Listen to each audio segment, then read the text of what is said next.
Stretching across continents and pushing the limits of what we thought possible, the world's biggest megaprojects are a testament to ambition on a massive scale. These groundbreaking endeavors are more than just construction. They're reshaping entire cities and redefining the future. Today, we'll dive inside the engineering marvels and visionary designs behind these colossal projects. From awe-inspiring skyscrapers to infrastructure networks that span nations, discover the immense scope and impact of the largest megaprojects ever.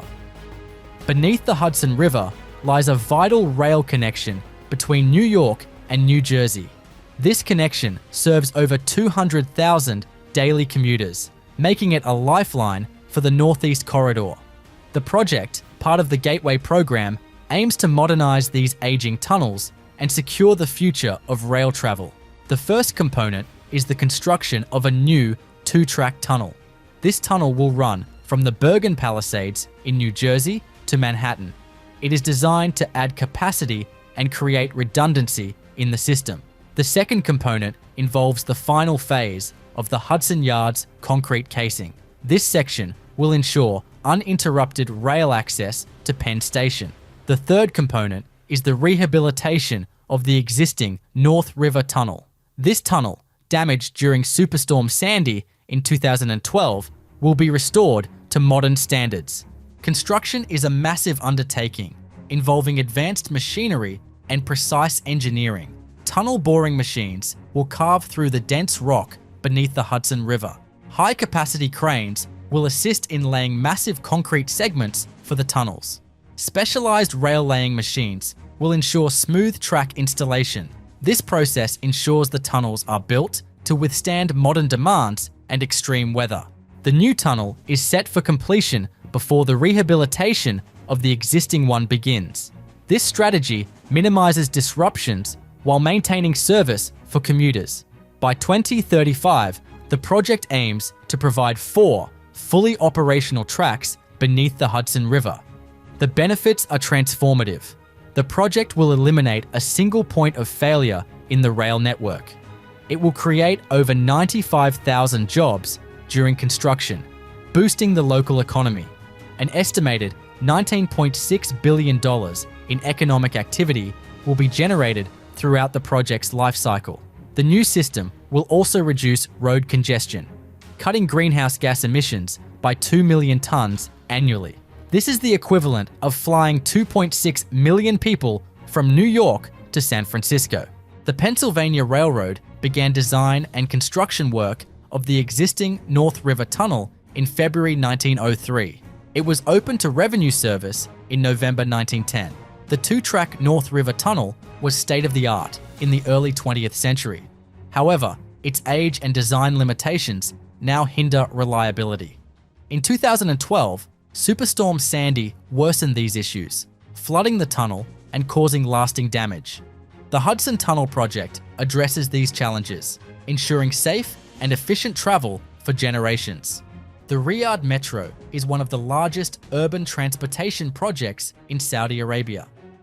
It is designed to revolutionize the way people travel across Riyadh, the capital of the kingdom. This $22.5 billion project consists of 6 metro lines, covering approximately 176 kilometers and featuring 85 stations. The ambitious project is part of Riyadh's development plan under Saudi Vision 2030, aiming to create a modern, sustainable, and efficient public transit network. The Riyadh Metro is the first railway project in the kingdom with underground tunnels, reaching depths between 20 and 35 meters. It operates on an automated system, controlled by central control rooms. The metro has a standardized design for its 338 train cars, giving it a distinctive appearance. The project will have 202 trains during operation, alongside 5 advanced centers for train movement management, control, and monitoring of trains, tracks, stations, and various project facilities. The Transportation Control Center, TCC, will be the centralized point for all customer contact. Using intelligent transport systems, it will coordinate the whole transport network. Each metro line will also have its own Technical Operational Control Center, OCC. The Riyadh Metro is divided into 6 lines with 6 globally agreed upon colors, facilitating the commuting process. These lines connect key areas across the city, including King Abdullah Financial District, King Khalid International Airport, major universities, the city centre, and the public transport hub. The Riyadh Metro will serve approximately 1.2 million passengers, the intended capacity of this project at the start of operations. This number is expected to increase to 3.6 million passengers after 10 years. During its operation, the project also provides over 7,600 job opportunities annually, including 2,300 technical positions. Trains are fully automated, equipped with state-of-the-art safety systems, and designed to accommodate up to 400 passengers per train. The stations are designed with energy-efficient technologies and integrate environmentally friendly materials. The metro carriages will be divided into 3 sections: first class, family class, and single class. The construction of the Riyadh Metro is a massive undertaking involving over 39,000 workers and advanced construction machinery. Specialized equipment, such as tunnel boring machines, is used to carve out underground passages, creating twin tunnels across the dense urban areas in the city.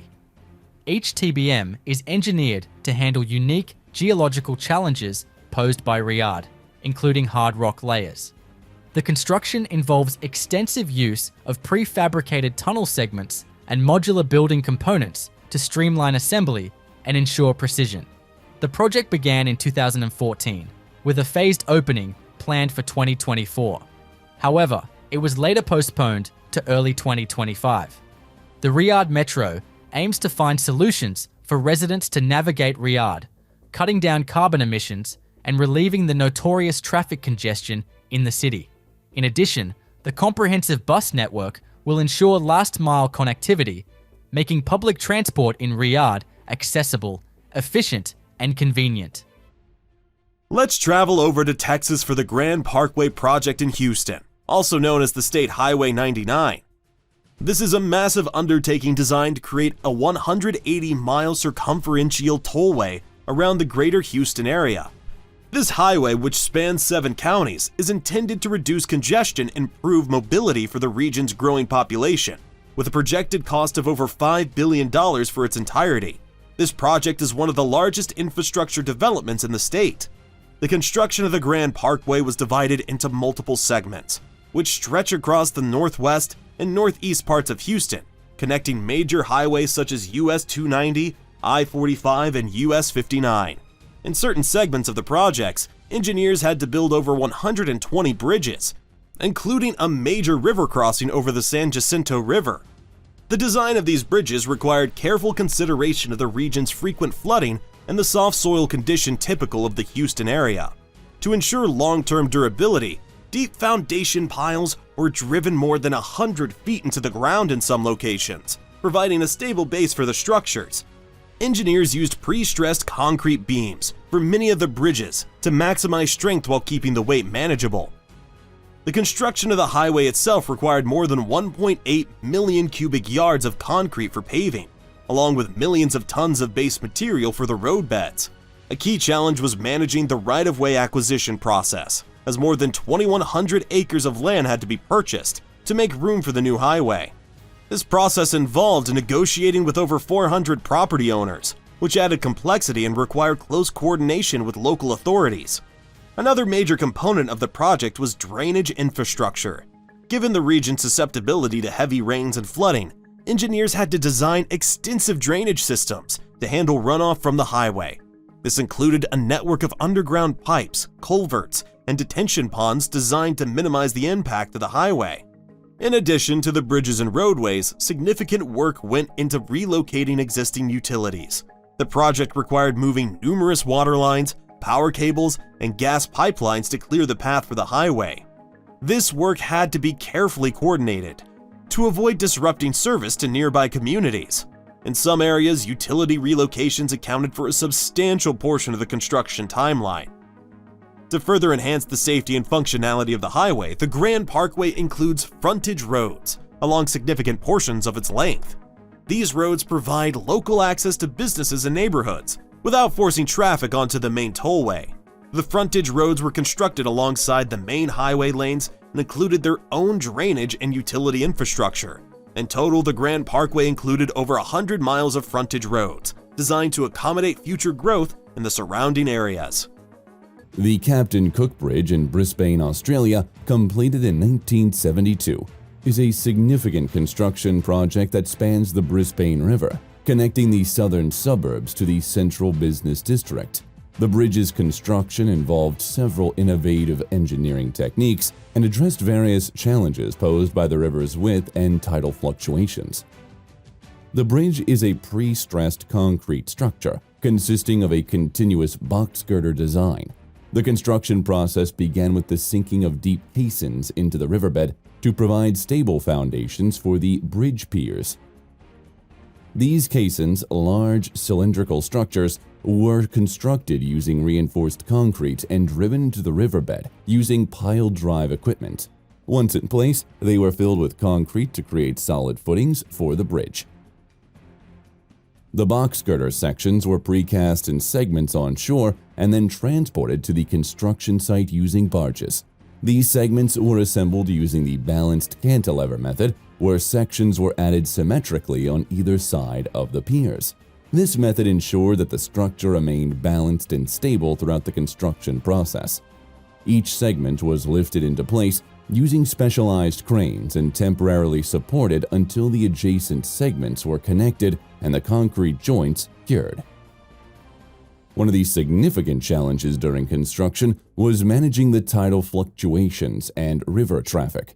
To address this, engineers implemented a detailed construction schedule that accounted for tidal variations and coordinated with local authorities to minimize disruptions to river navigation.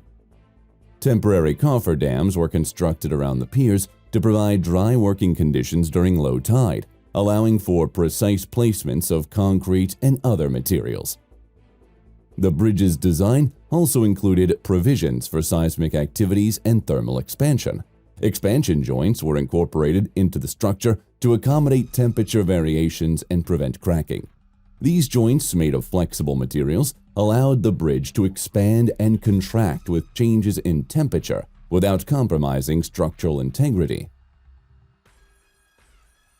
But how about the construction of an entire new capital city?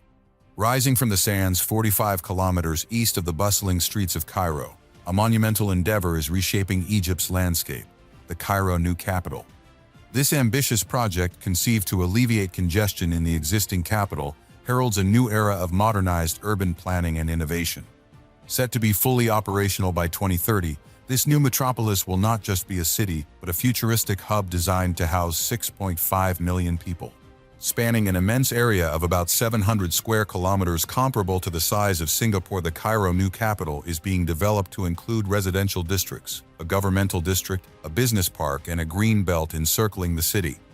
The estimated cost of this mega project is around $45 billion. The project kicked off in 2015, targeting several phases of development. The first phase alone includes over 1,000 mosques, 40,000 hotel rooms, a major theme park 4 times the size of Disneyland in California, and an international airport larger than London's Heathrow. Construction challenges are vast, stemming from the sheer scale and speed of development. The new capital requires the rapid construction of infrastructure from scratch, including roads, utilities, and buildings, all while implementing smart city technologies such as advanced energy solutions, waste recycling, and digital connectivity. One of the city's crowning jewels is its iconic tower, set to be the tallest in Africa, which symbolizes the country's sky-high aspirations. This tower will stand as a beacon of progress, surrounded by 20 other skyscrapers in a newly planned financial district intended to rival Manhattan's. But what about the construction of a gigantic port? The London Gateway Port, strategically positioned on the north bank of the River Thames, is the United Kingdom's premier deep-sea port and Europe's most advanced logistics hub. Opened in 2013, this sprawling facility covers over 1,500 acres, equivalent to more than 1,000 football fields. It boasts 6 deep-water berths and has the capacity to handle the world's largest container ships, which can carry up to 18,000 containers each. This capability is crucial in accommodating the ever-increasing size of global shipping vessels and maintaining the UK's competitive edge in international trade. The construction of London Gateway involved over 10,000 workers at peak times, drawing on a range of specialties from marine construction to high-tech automation. The port utilizes some of the most advanced cranes and automated stacking cranes in the world, all designed to minimize cargo handling times and maximize efficiency. One of the significant challenges faced during the construction was maintaining strict environmental regulations. The project included creating a new 1,500-acre wildlife reserve as part of its commitment to biodiversity, which serves as a habitat for birdlife and other species, thereby balancing industrial development with environmental conservation. The economic implications of London Gateway are profound. A special feature of the port is its ability to function as a tidal port, which maximizes accessibility for shipping regardless of tidal movements. This feature is crucial for maintaining constant flow and operation, distinguishing it from other ports that may face operational delays due to tidal constraints. The investment in London Gateway Port of $1.87 billion mirrors the financial commitment seen in projects like the expansion of Barcelona's El Prat Airport, another critical infrastructure aimed at boosting capacity and economic growth. We have to travel over to France next for an impressive tunnel mega project. The Mont Cenis Base Tunnel, also known as the Mount Dambon Base Tunnel, is an ambitious and extensive infrastructure project currently under construction. Aimed at enhancing the high-speed rail connection between Lyon, France and Turin, Italy, this tunnel, set to become the longest rail tunnel in the world at 57.5 kilometers, represents a pinnacle of modern engineering and construction. The construction of the Mont Cenis Base Tunnel involves several advanced engineering techniques and significant logistical challenges. The project is managed by Tunnel Europe in Lyon, Turin, and utilizes both conventional drilling and blasting methods, as well as state-of-the-art tunnel boring machines. The construction is divided into various sections, each with its unique geological challenges and engineering solutions. The tunnel's route from Saint-Jean-de-Maurienne in France to Susa in Italy passes through complex geological formations, including heavily fractured and sheared coal-bearing schists near the French portal. These geological conditions necessitate the use of traditional drilling and blasting methods in certain sections, particularly the initial 5 kilometers on the French side. TBMs are employed for the majority of the excavation, designed to handle both hard rock and softer ground conditions. The TBMs used are bi-mode machines capable of cutting through tough rock formations and using the Earth's pressure balance method in areas with sand or gravel. The project employs approximately 8,000 workers at its peak, who work on multiple fronts simultaneously. This massive workforce is engaged in the excavation of twin tunnels and numerous cross passages, which are essentially for safety and maintenance. In total, 164 kilometers of new tunnels are being excavated, including 4 access shafts and 204 cross passages. One of the significant engineering challenges is managing the logistics of such a large-scale project, especially with the limited access points available. For instance, the single access point provided by the Villeroden-Berget access adit constrains the movement of equipment and materials, requiring precise planning and coordination. The tunnel is designed to accommodate passenger trains traveling at speeds up to 135 miles per hour and freight trains at 75 miles per hour. This modal shift is expected to remove over 1 million lorries from the roads annually, resulting in substantial environmental and economic benefits.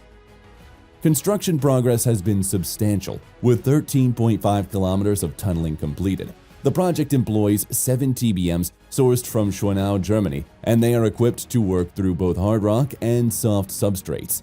The excavation process also involves extensive preparatory work, such as site clearance and the construction of new junctions to facilitate the movements of construction traffic without disrupting local communities. In addition to main running tunnels, the project includes the construction of numerous support structures. These include cross passages for safety and ventilation, access shafts, and underground emergency evacuation facilities. The project also features a sophisticated ventilation system to ensure safe and efficient air circulation throughout the tunnel. Let's travel to Telosa, a brand new $400 billion future city planned in the States. It's a futuristic city, taking shape in the imagination of tech billionaire Mark Law. Telosa promises to combine the cleanliness of Tokyo, the diversity of New York, and the social services of Stockholm into a groundbreaking urban design. The name of the city comes from Greek, which means something like highest goal.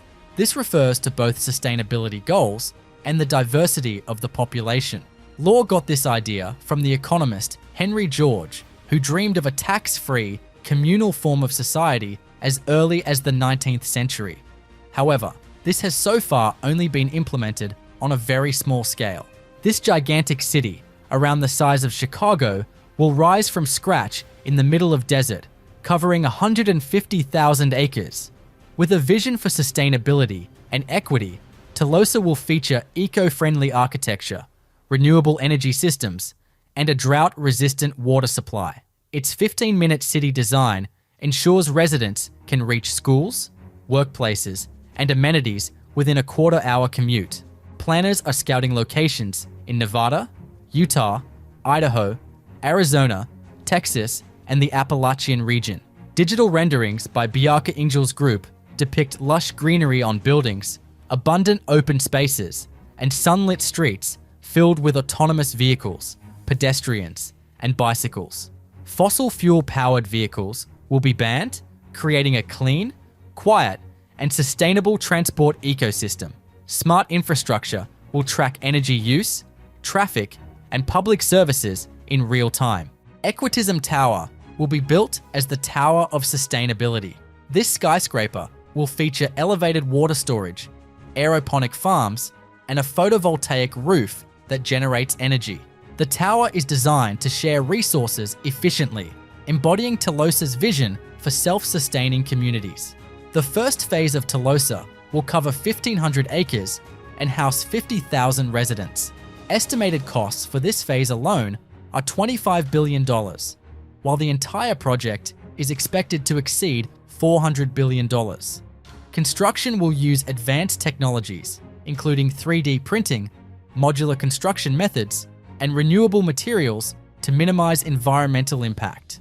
Heavy equipment like electric excavators and robotic construction systems will speed up development while maintaining precision. The project is set to break ground by 2030, with a goal of reaching a population of 5 million within 40 years. The governance in Telosa will emphasize participation and equity, inspired by the philosophy of Henry George. Residents will have a say in budgeting and decision-making processes. Law envisions a city where people, not profits, are at the center, describing it as the most open, fair, and inclusive city in the world. Telosa's unique economic model, equitism, gives residents shared ownership of city land. A foundation will manage land sales, using profits to fund public services. Once the city thrives, its residents will prosper. However, this model requires strong public and philanthropic support to succeed. Telosa faces significant hurdles, particularly in water availability. Building in the desert means addressing drought risks and water rights. Critics argue resources might be better spent retrofitting existing cities. For Law, the challenge is proving that starting fresh allows for groundbreaking solutions. The Guggenheim Abu Dhabi is a monumental museum project on Saadiyat Island, Abu Dhabi. This contemporary art museum is set to become one of the largest and most significant cultural institutions in the region. Designed by renowned architect Frank Gehry, the Guggenheim Abu Dhabi features a unique architectural style, with clusters of cuboid shapes and a dramatic central dome. This symbolizes Abu Dhabi's commitment to cultural innovation.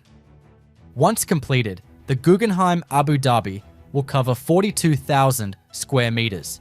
It will stand 88 meters tall and will feature 9 cone-shaped structures, each of which will be a space for both commissions and acquisitions.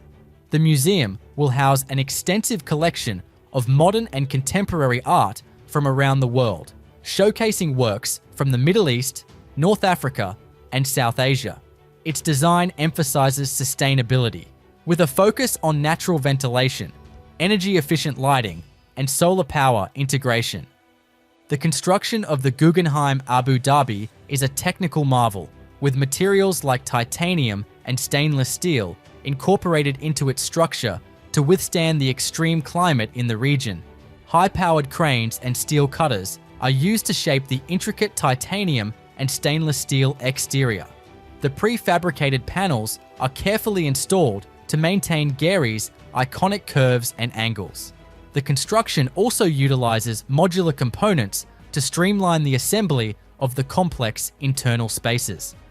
Specialized cooling and insulation machinery ensure that the structure can withstand the extreme heat of Abu Dhabi. This museum's story started way back in 2006, and after lots of planning and building, it's almost here. Construction began in 2011 and paused for a bit, but now we know for sure it's coming in 2025, about 20 years after they first had the idea and 14 years after they started building it. When complete, this $1 billion cultural landmark will play a pivotal role in positioning Abu Dhabi as a global art destination, enhancing tourism and promoting cultural exchange. But how about the extremely tall Wilshire Grand Center megaproject located in Los Angeles? Completed in 2017, it's a 1,100-foot tall skyscraper in downtown Los Angeles. It's the tallest building west of the Mississippi, with 73 stories that house a mix of hotel, office, and retail spaces. One of the key engineering features of the tower is its ability to withstand seismic forces. The building is located just 30 miles from the San Andreas Fault, making seismic design a critical aspect. To achieve stability, the building rests on a mat foundation that is 18 feet thick, containing over 21,200 cubic yards of concrete poured continuously in 18.5 hours, a feat that has set the Guinness World Record for the largest continuous concrete pour. This massive foundation is essential to support the 82 million pounds of weight and provide a solid base for the tower, which lacks deep piles due to the geological conditions under downtown Los Angeles. The lateral force-resisting system of the Wilshire Grand combines a concrete core with steel floor framing. The building employs buckling restraint braces at strategic levels to mitigate both wind and seismic forces. These braces allow the building to move during seismic events without compromising structural integrity. Instead of traditional steel braces, these are designed to absorb energy through controlled deformation, converting seismic energy into heat, which dissipates to prevent damage. Another defining feature of the Wilshire Grand is its iconic sail-shaped crown and spire. The spire alone adds over 100 feet to the building's total height and is designed to be both lightweight and structurally sound. The spire is made of steel plates welded together, tapering from a base diameter of 6 feet to just over 2 feet at the top. The sail-shaped crown and the spire were engineered to withstand the dynamic movements of the building during seismic events while maintaining their architectural elegance. The construction process for the tower was equally complex, with more than 19,000 tons of structural steel used to frame the building. The project required intricate coordination between trades and careful planning to ensure the structure's safety and stability during each phase. The tower's exterior is clad in a glass curtain wall system, which not only gives the building its modern aesthetic, but also allows for further natural light to flood the interior spaces, enhancing energy efficiency.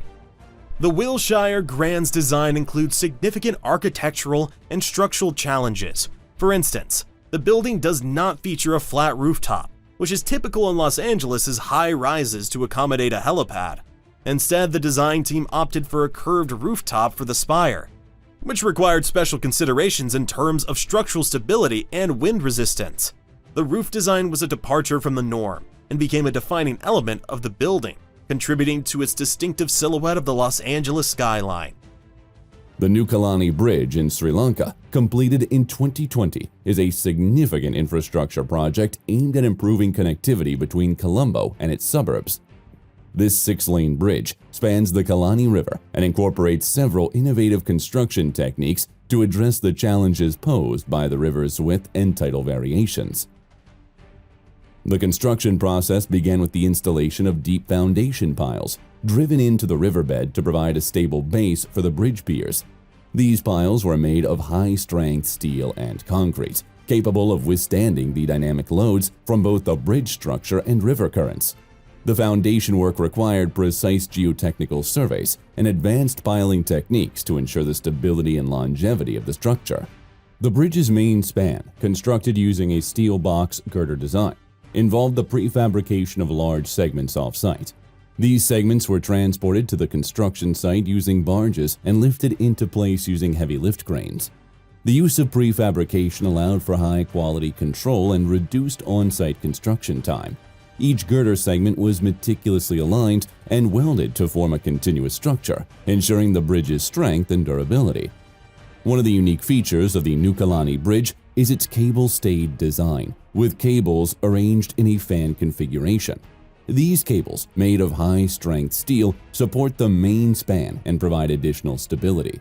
The cable-stayed design allows for a longer span and reduces the number of piers needed in the river, minimizing environmental impact and improving navigation clearance for river traffic. The construction also included the development of approach ramps and road connections, integrating the bridge into Colombo's existing transportation network. This required extensive earthworks and the construction of retaining walls and embankments to support the elevated roadways. The approach ramps were designed to provide smooth transitions and minimize disruptions to traffic flow. It's time to travel to New York next, where the Fulton Center project is located. Officially opened in November 2014 after years of meticulous planning and construction, this transit hub exemplifies the renaissance of New York City's commitment to efficient and user-friendly public transportation infrastructure. Spanning a full city block, the Fulton Center integrates 5 subway stations and 9 subway lines, facilitating the seamless flow of over 300,000 daily commuters. This impressive facility was built at a cost of approximately $1.4 billion, a reflection of its scale and the complexity of its design. The center itself is an architectural marvel, highlighted by the sky reflector net, an awe-inspiring art installation and engineering masterpiece that anchors the facility. This structure is an integrated artwork composed of 952 aluminum panels that brilliantly capture and disperse natural sunlight throughout the atrium, reducing the need for artificial lighting and creating a vibrant, inviting atmosphere. The construction of the Fulton Center was laden with challenges, notably the need to modernize and interconnect a labyrinth of century-old subway stations and infrastructure without disrupting daily transit operations. This task required innovative construction techniques and the extensive use of computer simulations to plan and execute each phase of development meticulously. The main building spans about 180,000 square feet, with additional space connecting the various subway entrances, exits, and passageways extending further underground.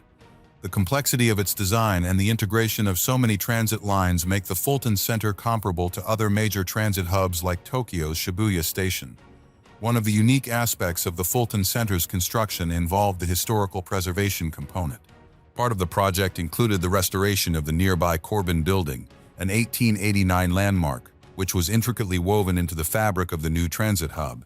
It's time to talk about the Pengerang Integrated Petroleum Complex next. This sprawling complex, which covers an area of over 20,000 acres, represents one of the largest investments in Malaysia's history, with an estimated cost exceeding $27 billion. Launched as part of Malaysia's economic transformation program to establish the country as a dynamic industrial hub in Asia, the project began its journey in 2012. It's strategically located at the southern tip of peninsular Malaysia, near international shipping routes, making it an ideal nexus for the trade of petroleum products. The refinery is designed to process 300,000 barrels of crude oil per day, producing a range of high-value-added petrochemical products and fuels. This capacity puts it on par with some of the world's leading petroleum processing facilities, such as the Jamnagar refinery in India. The construction of such a massive complex has brought together a workforce of thousands, peaking at over 70,000 workers during its most intense phases. These workers come from all over the world, bringing diverse skills to a project that requires precision engineering and sophisticated technology. One of the most significant challenges faced during the construction was the environmental management, given the sensitive marine and coastal ecosystems surrounding the site. The project employs advanced environmental technologies and systems to minimize ecological disruption, including water recycling processes and air quality control systems. Special features of the project include its state-of-the-art deep water terminal, which can accommodate very large crude carriers that transport crude oil across the globe. We travel to France next for a gigantic canal megaproject called the Seine-Nord-Europe Canal. Designed to connect the Oise River at Campigny to the Dunkirk-Escaut Canal near Cambrai, this ambitious canal extends over 107 kilometers, providing a high-capacity waterway link between Paris and major northern European ports. Slated for completion in 2028, the canal aims to alleviate road and rail congestion by providing an eco-friendlier option for cargo transport. The canal is expected to support vessels up to 400 tons, double the capacity of most existing barges in the region. This increase not only maximizes cargo volumes, but also drastically reduces the environmental impact per ton of goods transported, aligning with broader European sustainability goals. The construction of the canal involves extensive earthworks, with an estimated 50 million cubic meters of soil to be excavated. This volume of soil is enough to fill the Great Pyramid of Giza approximately 5 times over. Furthermore, the project will include the construction of 3 massive locks, each capable of lifting vessels up to 13 meters high, akin to navigating a 4-story building vertically through water. In addition to the primary waterway, the project includes the creation of 55 structures, including aqueducts and bridges, to maintain the cross-connections between divided regions and to ensure that local ecosystems and communities remain intact. The workforce on this project is tasked not only with the physical construction, but also with implementing advanced hydroengineering techniques to manage the water flow and ensure safety during the canal's operation. One of the most innovative aspects of the Seine-Nord-Europe Canal is its incorporation of smart technology. The canal will feature automated lock systems and remote-operated bridges, enhancing operational efficiency and safety. This technological integration positions the canal as a future-proof infrastructure, ready to handle the anticipated increase in automated and digital shipping processes. With a total cost of $5 billion, the Seine-Nord-Europe Canal is comparable in ambition and budget to other major infrastructure projects like London's Crossrail project. Let's move over to Nevada for the Tesla Gigafactory. With an estimated cost of $16 billion, this massive facility is revolutionizing battery production and energy storage. Gigafactory Tesla is one of the highest volume plants in the world for electric motors, energy storage products, vehicle powertrains, and batteries. Located near Reno, Nevada, the Gigafactory spans 5.3 million square feet, making it one of the largest buildings in the world by footprint. When fully completed, it will cover over 13 million square feet and produce enough batteries to power 500,000 electric vehicles annually. The Gigafactory produces lithium-ion batteries for Tesla electric vehicles and Powerwall energy storage systems. By manufacturing batteries in-house, Tesla reduces costs, increases efficiency, and ensures a stable supply chain. The factory operates on renewable energy, with plans to achieve 100% sustainability. Solar panels cover the roof, and the surrounding area is designed for wind and geothermal energy generation. These efforts align with the mission of Tesla to transition the world to sustainable energy. The Gigafactory has created thousands of jobs in Nevada and attracted additional businesses to the region, boosting the local economy. The expansion is expected to add about 6,500 full-time employees and 4 million square feet of manufacturing space. It has also positioned the US as a leader in battery production and electric vehicle innovation. Despite its achievements, the Gigafactory has faced challenges, including construction delays and supply chain disruptions. Some critics question whether Tesla can meet its ambitious production targets. Toyota Woven City is a groundbreaking smart city rising near Mount Fuji in Japan. Covering 175 acres, it aims to redefine urban living with eco-friendly designs and green technologies. Unlike traditional cities, Woven City has dedicated zones for autonomous vehicles, pedestrians, and eco-friendly transport like bikes and scooters. This unique layout ensures a smooth, safe flow of people and traffic, minimizing pollution and noise.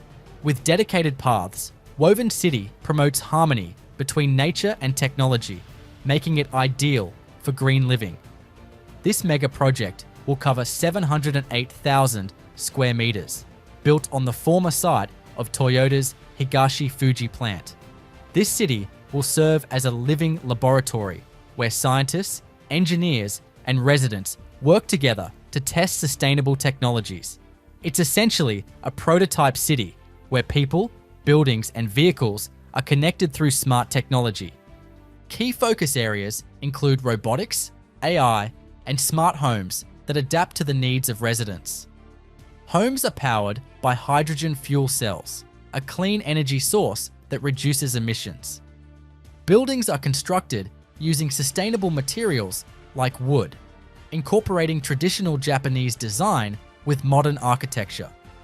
Toyota has installed sensor networks throughout the city, creating a digital twin that constantly updates city functions. These sensors track energy consumption, air quality, and temperature, providing insights into energy conservation and environmental sustainability. Data analytics tools process information from several connected devices, enabling predictive maintenance, disaster management, and a highly responsive healthcare system. The city features e-pallet vehicles, Toyota's autonomous electric shuttles that transport residents, goods, and services across the city. Equipped with advanced sensors, cameras, and AI algorithms, these vehicles navigate safely and reduce the need for traditional cars, cutting down on emissions and congestion.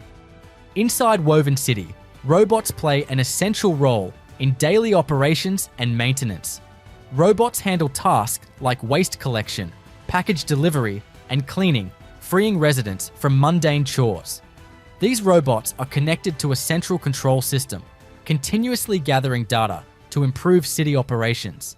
Using autonomous drones and rovers, Toyota is experimenting with new forms of urban mobility that make the city safer and more efficient. The construction of Woven City is a marvel in itself.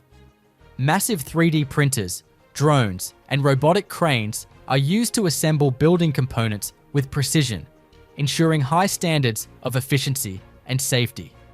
State-of-the-art tunneling machines have dug the underground infrastructure of the city, housing everything from utilities to hydrogen fuel cells. Robotic arms assist with high-rise construction, reducing labor costs and boosting productivity. Projected to cost a total of $10.13 billion, the city is expected to be operational by 2025. Toyota Woven City will be a place for co-creation, inventors, and residents who share their value and passion to invent something new for others. Initially, housing around 2,000 residents, Toyota employees, scientists, and their families, Woven City is designed as a collaborative environment for testing sustainable technologies. It's a living, breathing city designed not just for people to live in, but for the planet to thrive alongside. Let's travel over to Tennessee now to talk about the Nashville Yards Megaproject. The project, led by Southwest Value Partners, includes over 3 million square feet of Class A+ office space, 100,000 square feet of group meeting space, and 350,000 square feet of retail, food, and entertainment. The $2 billion development represents the largest private construction project in Nashville's history, and it's transforming the city's skyline with a series of high-rise buildings, public plazas, and green spaces. The project is being constructed in multiple phases, with several large parcels under simultaneous development. One of the major early constructions was the 24-story, 784,000 square foot Grand Hyatt Hotel, which opened in 2020. This high-rise features a structural system combining a steel frame and a reinforced concrete core, a departure from Nashville's traditional reliance on concrete structures. Parcel 3 of the Nashville Yards development, slated to become the tallest office building in the city, employs cutting-edge construction techniques. The 37-story building uses a high-strength concrete mix, reducing the building's carbon footprint by approximately 40% compared to traditional concrete. The project required over 85,000 cubic yards of concrete and 7,300 tons of reinforcing steel, with 3 levels of below-ground parking and 2 mechanical levels beneath the main street level. The structure also integrates post-tension slabs, which reduce the overall thickness of the floor plates while maintaining high structural integrity. This method is crucial for high-rise buildings, allowing for larger open spaces within the building while keeping the structure's overall weight manageable. The structural design of the various towers being constructed at Nashville Yards is notable for its innovative approach to both lateral and vertical load-bearing systems. The office towers, including the one on Parcel 3, feature concrete cores combined with steel framing, allowing for greater flexibility in design. This method provides resilience against both seismic forces and wind loads, which are key considerations in the design of high-rise structures in the region. The integration of post-tensioning in the slabs also helps to control deflections over long spans, which is critical for ensuring occupant comfort in tall buildings. The development includes significant green spaces, with more than 4 acres dedicated to public parks and pedestrian walkways. These green areas are integrated into the overall design, create a walkable environment, and improve connectivity between different parts of the city. Underground parking facilities further reduce the visible footprint of the development, maintaining a clean and pedestrian-friendly streetscape. The Waimea Community Dam in New Zealand is a significant project aimed at providing a reliable water supply for the Tasman region. The construction of this earth-filled dam involved complex engineering techniques to address the unique geological and environmental challenges of the site. The dam, standing 174 feet tall and 1,210 feet long, is designed to store approximately 13 billion gallons of water. The construction process began with extensive site preparation, including the excavation of a large foundation trench to ensure a stable base for the dam. This involved removing unsuitable materials and replacing them with engineered fill.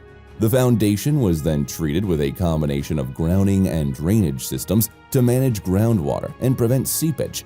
These measures are critical for maintaining the dam's structural integrity and ensuring long-term stability.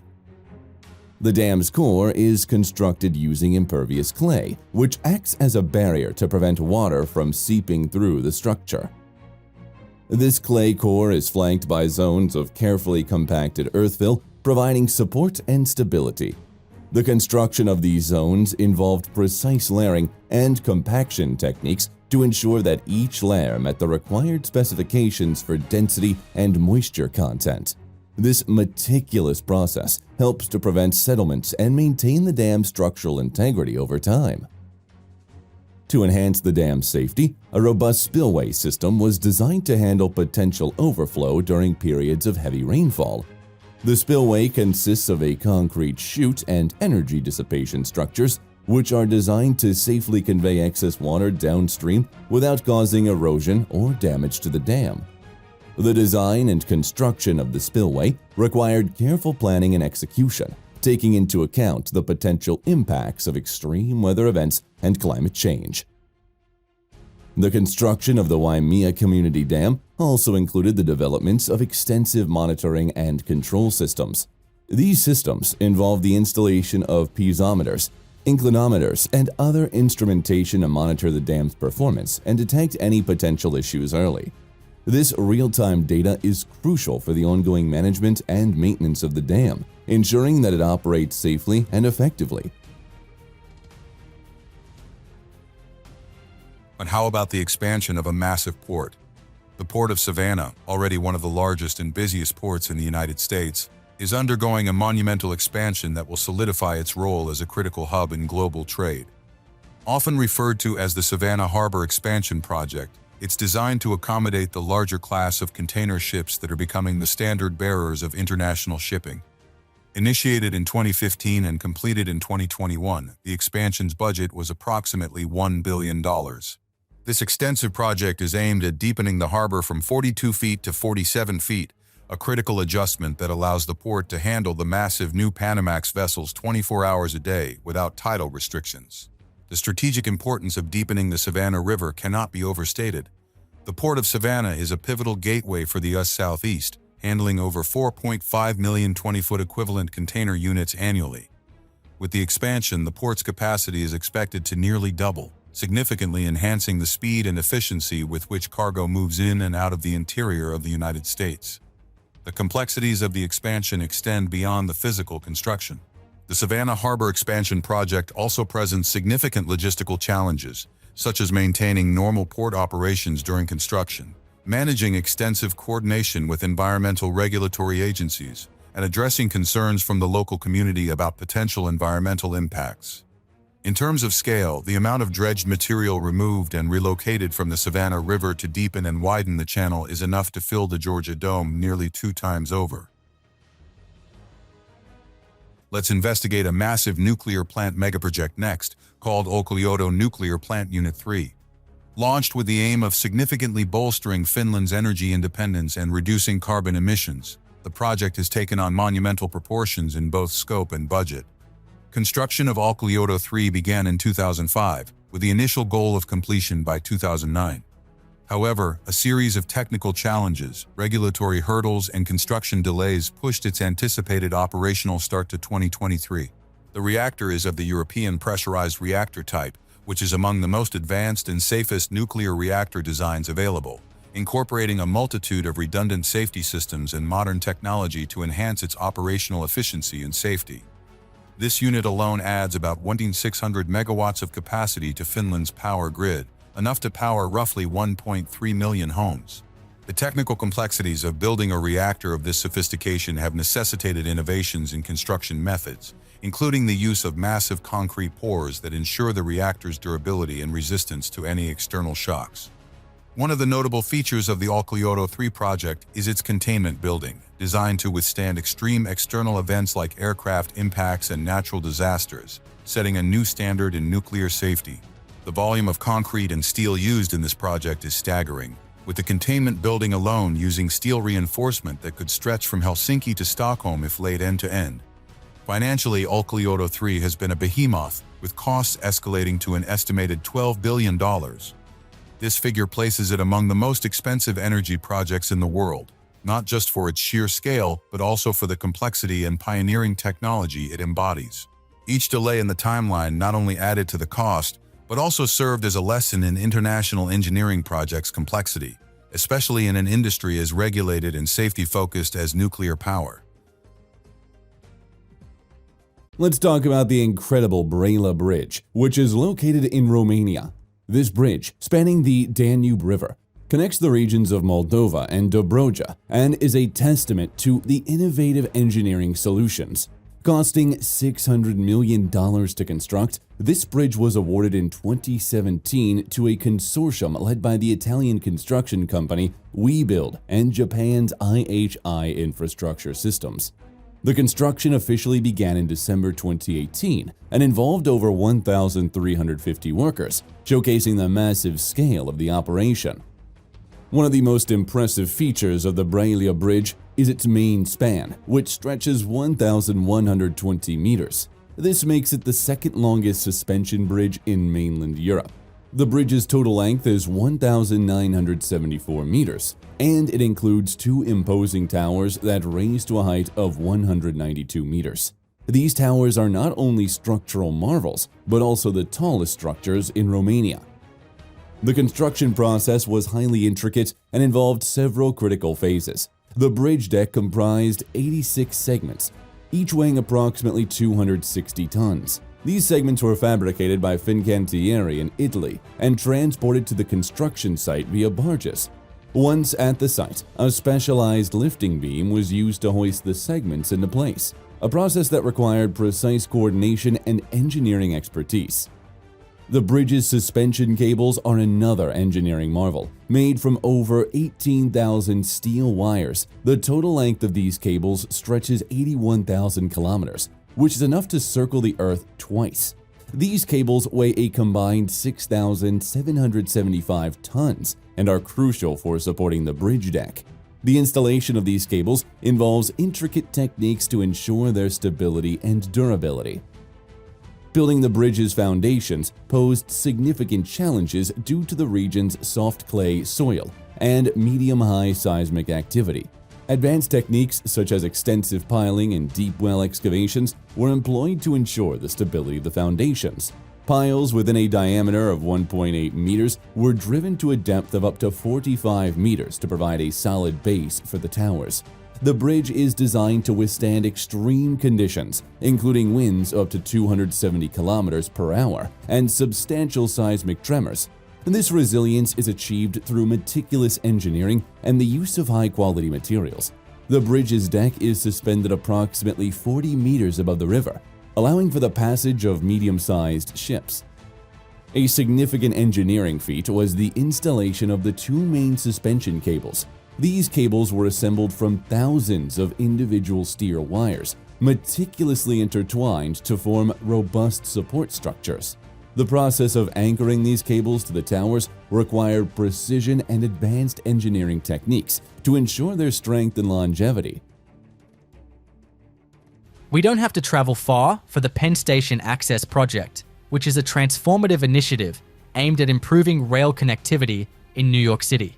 Spearheaded by the MTA, this $2.87 billion project will expand access to Penn Station. More than 600,000 passengers use the station on an average weekday, or up to 1,000 every 90 seconds. It is the busiest passenger transportation facility in the United States and in North America. The project will bring 4 new Metro North Railroad stations to the Bronx: Hunts Point, Parkchester, Van Nest, Morris Park, and Co-op City. These stations will connect directly to Penn Station, reducing travel times and offering a convenient alternative to crowded roadways. By 2027, commuters will have a seamless link between the Bronx and Manhattan, cutting up to 75 minutes off daily commutes. To support this enhanced service, 19 miles of Hellgate Line in Amtrak are being upgraded. This includes track rehabilitation, modernized signals, and updated power and communication systems. Reconfigured interlockings will improve train routing and increase the reliability of both Metro North and Amtrak services. Construction began in December 2022 and is progressing steadily. Long-term single-track outages have allowed crews to work efficiently, improving safety and productivity. Key milestones include the commissioning of the Leggett interlocking in 2024, a crucial component that will enhance operational flexibility. Throughout the construction, public meetings are being held to keep communities informed of progress and upcoming phases. The Penn Station Access Project is expected to drive economic growth in the East Bronx. With 4 new stations, the area will see increased property values, job opportunities, and business development. By improving public transit, the project is all set to reduce traffic congestion and lower air pollution. Fewer cars on the road mean a cleaner environment and more sustainable urban living. The benefits of this project extend far beyond the Bronx. A new one-seat ride between Penn Station and the East Bronx, Westchester, and Connecticut will improve connectivity across the region. The project introduces a second Metro North route into Manhattan, providing an alternative to Grand Central Terminal. This added capacity will support the growing demand for rail service in one of the busiest corridors in the country. Project Apex, located in Hopkinsville, Kentucky, is shaping the future of sustainable EV battery production. The $3 billion Apex plant will produce battery materials on an industrial scale, powering up to 250,000 electric vehicles per year initially.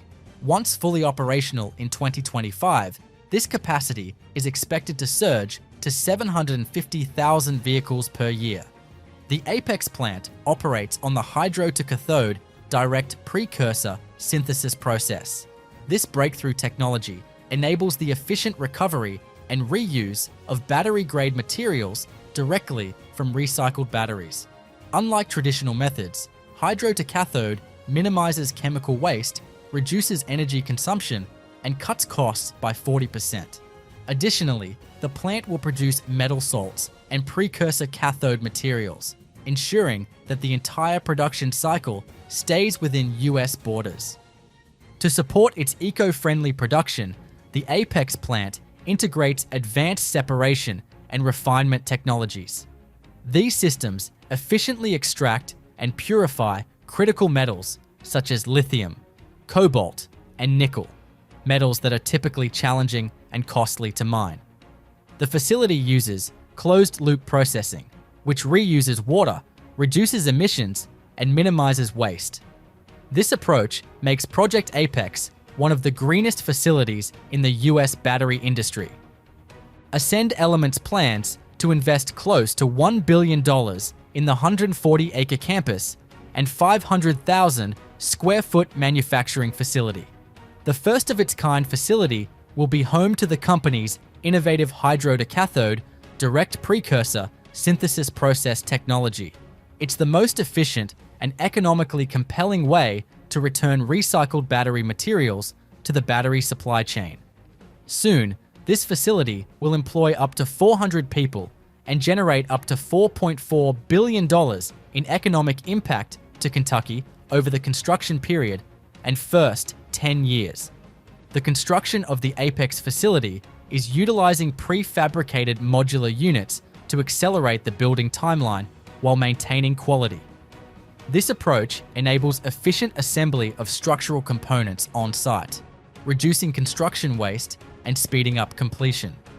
Advanced robotics and automation equipment play a crucial role in optimizing material handling, reducing labor intensity, and ensuring precision at each construction stage. High-efficiency HVAC systems, renewable energy integration, and rainwater harvesting will further contribute to the sustainability goals of the plant. The Apex facility represents a landmark investment in green technology and clean energy. Scheduled for completion in 2025, it will not only enhance the EV market, but also strengthen the local economy, creating hundreds of jobs in Hopkinsville.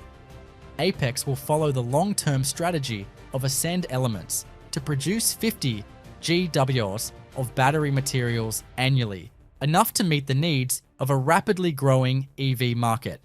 Project Apex is indeed a pivotal step toward a sustainable, electrified future. Next up, it's time to cover the Washington State Convention Center located in Seattle.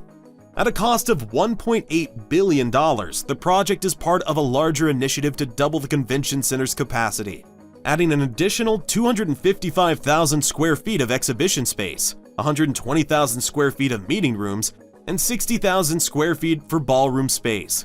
The summit's footprint stretches across 4 city blocks in downtown Seattle, bordered by Boren Avenue and Pine Street. The project began with a complex 2-year pre-construction phase. The project team had to manage the relocation of over 88 different utility lines, including water mains, sewer lines, and electrical conduits. One of the major challenges included the unanticipated discovery of a 24-inch storm drain running across the site, which needed to be relocated before any excavation could begin. Additionally, substantial work was required to relocate and reinforce the electrical infrastructure. Excavation for the project's foundation required digging more than 50 feet below street level. This created its own challenges due to its tight urban environment and the need for careful soil stabilization to protect neighboring buildings. The excavation removed tens of thousands of cubic yards of earth, and extensive shoring systems were installed to ensure that the sides of the excavation remained stable. This was especially important given the site's proximity to several business city streets and pedestrian walkways. As part of the border construction, 21,000 tons of structural steel were erected for the project's framework. The steel skeleton is one of the most visually striking aspects of the building, with large glass facades designed to flood the interior with natural light. A key milestone was the topping out ceremony in June 2021, which marked the completion of the steel superstructure. At this point, the final beam was placed on the 1.5 million square foot building, a significant achievement in what had been a highly complex build process. The scale of the project required extensive coordination between various subcontractors and suppliers. For instance, the extensive glass curtain wall that defines the building's exterior were supplied in large sections and had to be carefully lifted and installed using specialized cranes. The glass not only gives the building a modern and transparent aesthetic, but also helps reduce the need for artificial lighting inside the building during the day, contributing to energy efficiency. The convention center's interior also posed considerable engineering challenges. The exhibition halls, ballrooms, and meeting rooms are located on multiple floors, with some spaces requiring the installation of massive open-span ceilings to accommodate large events. A key aspect of the construction project has been the focus on minimizing disruption to the surrounding community. With the convention center located in the heart of Seattle's business district, engineers worked closely with local authorities to implement extensive traffic management plans. These plans included 130 different traffic control measures over the course of the project, ensuring that buses, pedestrians, and vehicles could continue to flow through the area while construction was underway. The Dig Indy Tunnel System in Indianapolis, United States, is an extensive network of deep rock tunnels designed to reduce sewer overflows into local waterways. Scheduled for completion in 2025, this project involves the construction of over 28 miles of tunnels, each approximately 18 feet in diameter and located 250 feet below ground. The construction process began with the excavation of deep access shafts, providing entry points for tunnel boring machines. These TBMs were specially designed to excavate through the limestone bedrock prevalent in the region. The TBMs, each over 300 feet long, used rotating cutter heads to grind through the rock, creating the tunnel bore. The excavated material was transported out of the tunnel using conveyor belts and hoisted to the surface through the access shafts. The tunnel lining was constructed using precast concrete segments, which were installed by the TBMs as they advanced. These segments, designed to withstand the high pressures at depth, were bolted together to form a watertight lining.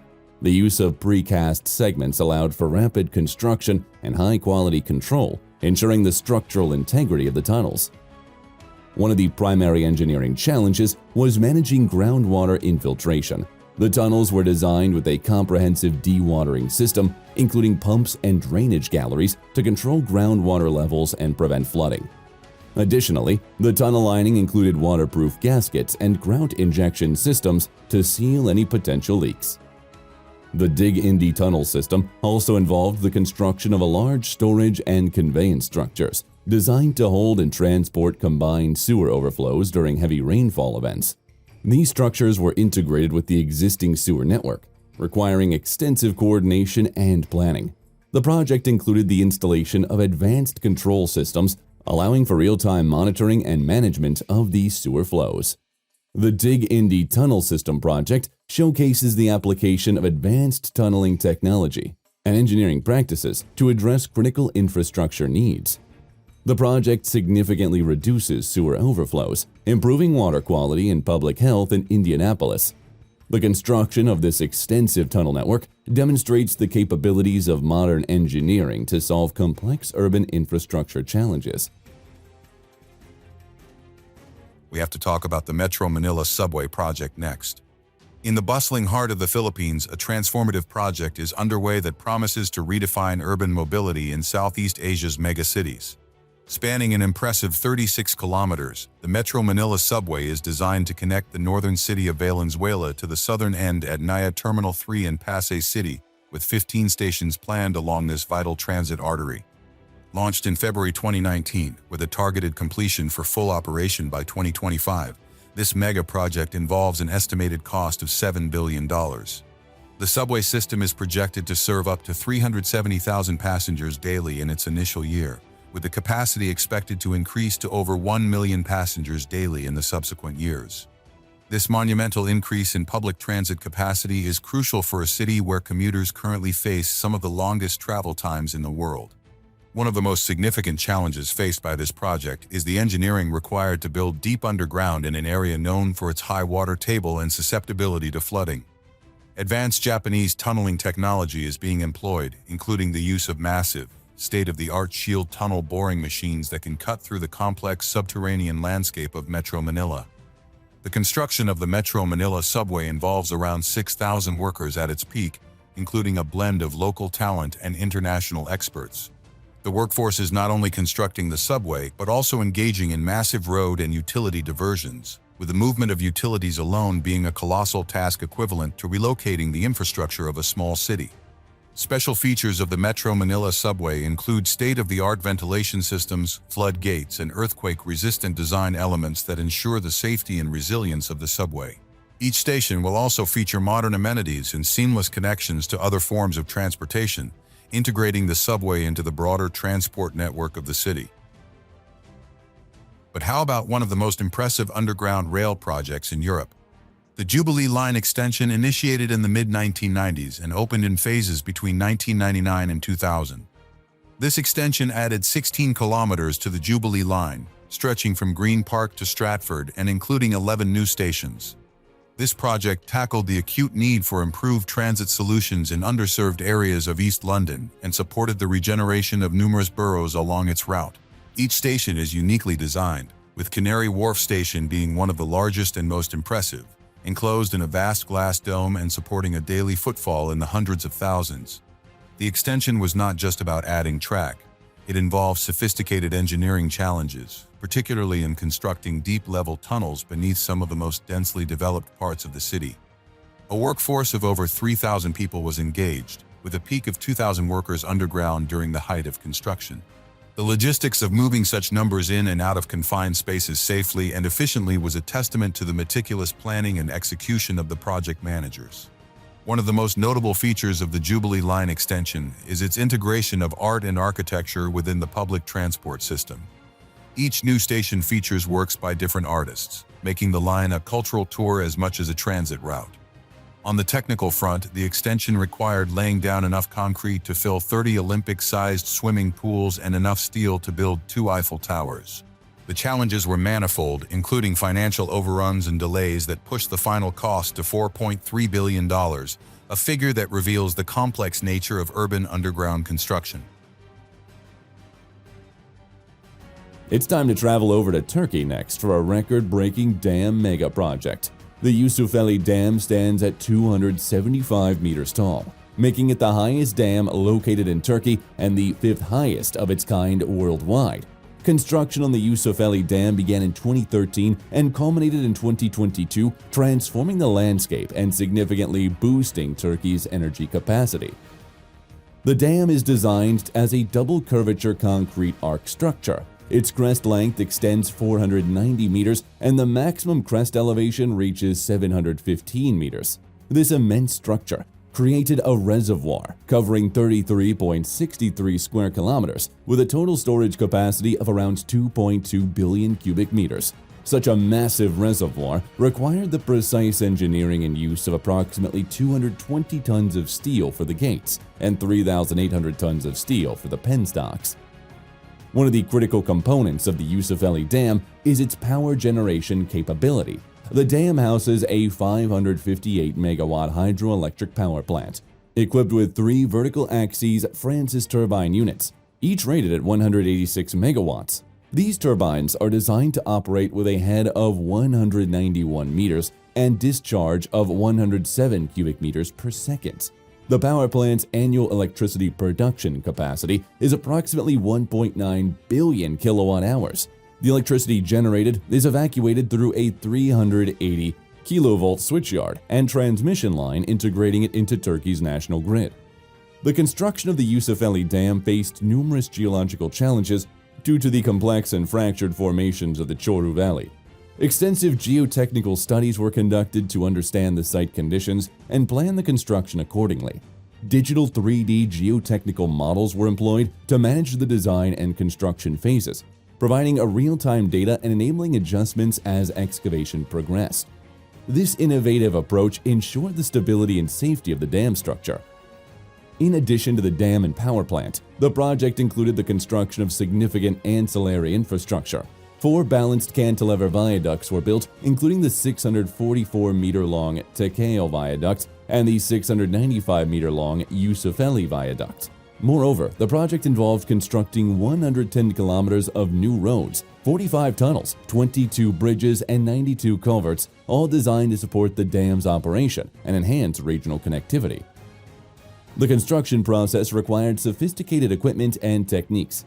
The dam's height and curvature demanded precise engineering and the use of advanced construction machinery. Tower cranes with varying capacities, including one 12-ton 280 ECH tower crane, 2 10-ton 200 ECH tower cranes, and 4 6-ton 154 ECH tower cranes, were utilized to handle the heavy lifting and placement of materials. But we have not talked about Sound Transit 3 just yet, which is a monumental transportation infrastructure project aimed at transforming public transit in the Puget Sound region of Washington state. With an estimated budget of $54 billion, ST3 represents one of the largest mass transit expansions in US history. The project extends the existing light rail, commuter rail, and bus rapid transit systems of the region by over 116 miles. Key elements include new light rail lines connecting Seattle to Everett, Tacoma, Ballard, and West Seattle. The project also expands Sounder commuter rail services to South King and Pierce counties and introduces bus rapid transit corridors for faster and more reliable travel. The backbone of ST3 is its light rail network, which will include 37 new stations, bringing the total to over 70. These stations will provide seamless connectivity to major employment centers, residential neighborhoods, and educational institutions. The extension to Tacoma and Everett will significantly reduce travel times, offering commuters a fast, eco-friendly alternative to driving. Light rail trains would run 20 hours per day and every 3 to 6 minutes during peak hours. The plan requires the purchase of 226 new vehicles to operate on the new lines. Sound Transit 3 incorporates advanced technologies to enhance the passenger experience. New stations will feature real-time arrival information, improved accessibility for people with disabilities, and safe, well-lit environments.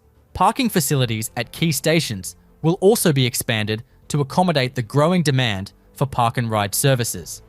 The ST3 expansion is expected to create thousands of jobs during its construction phase and stimulate economic activity in surrounding areas. By improving access to affordable housing, education, and healthcare, the project also addresses social equity. This ensures that underserved communities benefit from enhanced connectivity. The ambitious scope of ST3 presents several challenges, including budget management, environmental reviews, and community engagement. The pandemic caused delays and increased costs, prompting a re-evaluation of timelines and priorities.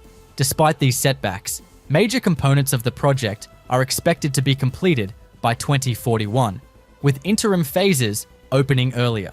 Sound Transit Board has recently approved the route and station locations for the West Seattle Link extension. This action authorizes the project to move forward into the final design phase. Construction is expected to begin in 2027. By 2040, Sound Transit estimates that its services will carry a total of between 561,000 and 695,000 daily riders, with 69% of all transit trips using rail services. The Metro Jeddah project is a landmark initiative in Saudi Arabia aimed at improving urban mobility in Jeddah, the bustling coastal city of the kingdom. Part of Vision 2030, this project is expected to ease traffic congestion, reduce air pollution, and provide a modern public transportation system. The metro network, once complete, will span over 150 kilometers and consist of multiple lines connecting key districts, commercial areas, and residential zones. It will feature 4 lines, with a total of 113 kilometers of elevated double track, 44 kilometers of tunnels, 85 stations, and 5 depots. The project design incorporates smart city technology with fully automated trains, real-time data monitoring, and energy-efficient stations. Each station is equipped with eco-friendly features, including solar panels and advanced waste management systems. The Jeddah Metro will consist of 3 lines. The first line will run from Old Mecca Road to Sari Road. The second will run along Prince Majed Street from the site where the new Jeddah Airport is to be built, to the old airport. The third line will run along Palestine Road. For Metro Jeddah, advanced tunneling and construction machinery are essential to develop the underground sections of the network. TBMs are utilized to create deep tunnels with minimal surface disruption, especially near densely populated areas in Jeddah. To handle the sandy and coastal terrain of the city, custom TBMs with reinforced heads are used. Specialized machinery is also employed for installing elevated tracks, which include prefabricated concrete segments that are transported and assembled on-site. Heavy-duty cranes and mobile track-laying equipment facilitate rapid construction, allowing the project to meet its ambitious completion targets. The $11.9 billion project, initiated in 2013, is scheduled to open in phases from 2025 onward. Metro Jeddah will transform the mobility landscape of the city by offering a sustainable and convenient alternative to private cars. It will provide transport to 30% of commuters in Jeddah by 2040. With its advanced features, the metro will create a sustainable, resilient, and economically diverse city. We haven't even talked about an aviation project just yet, which is why we're visiting New Orleans International Airport. The new Louis Armstrong Airport, known as the North Terminal, was a big project meant to replace the outdated 1959-era structure. Construction began in 2016 and took 3 years, culminating the terminal's opening in 2019. Spanning 972,000 square feet, this $1.3 billion project transformed the airport into a modern facility, capable of handling increased passenger traffic. With 35 gates and the ability to expand up to 42 gates, the project is not only the largest U.S. airport terminal development in over a decade, but also a showcase of advanced engineering techniques designed to meet the need of a growing aviation hub. The airport's design was driven by several key engineering challenges, most notably the need to build a resilient, storm-resistant structure in a region prone to hurricanes.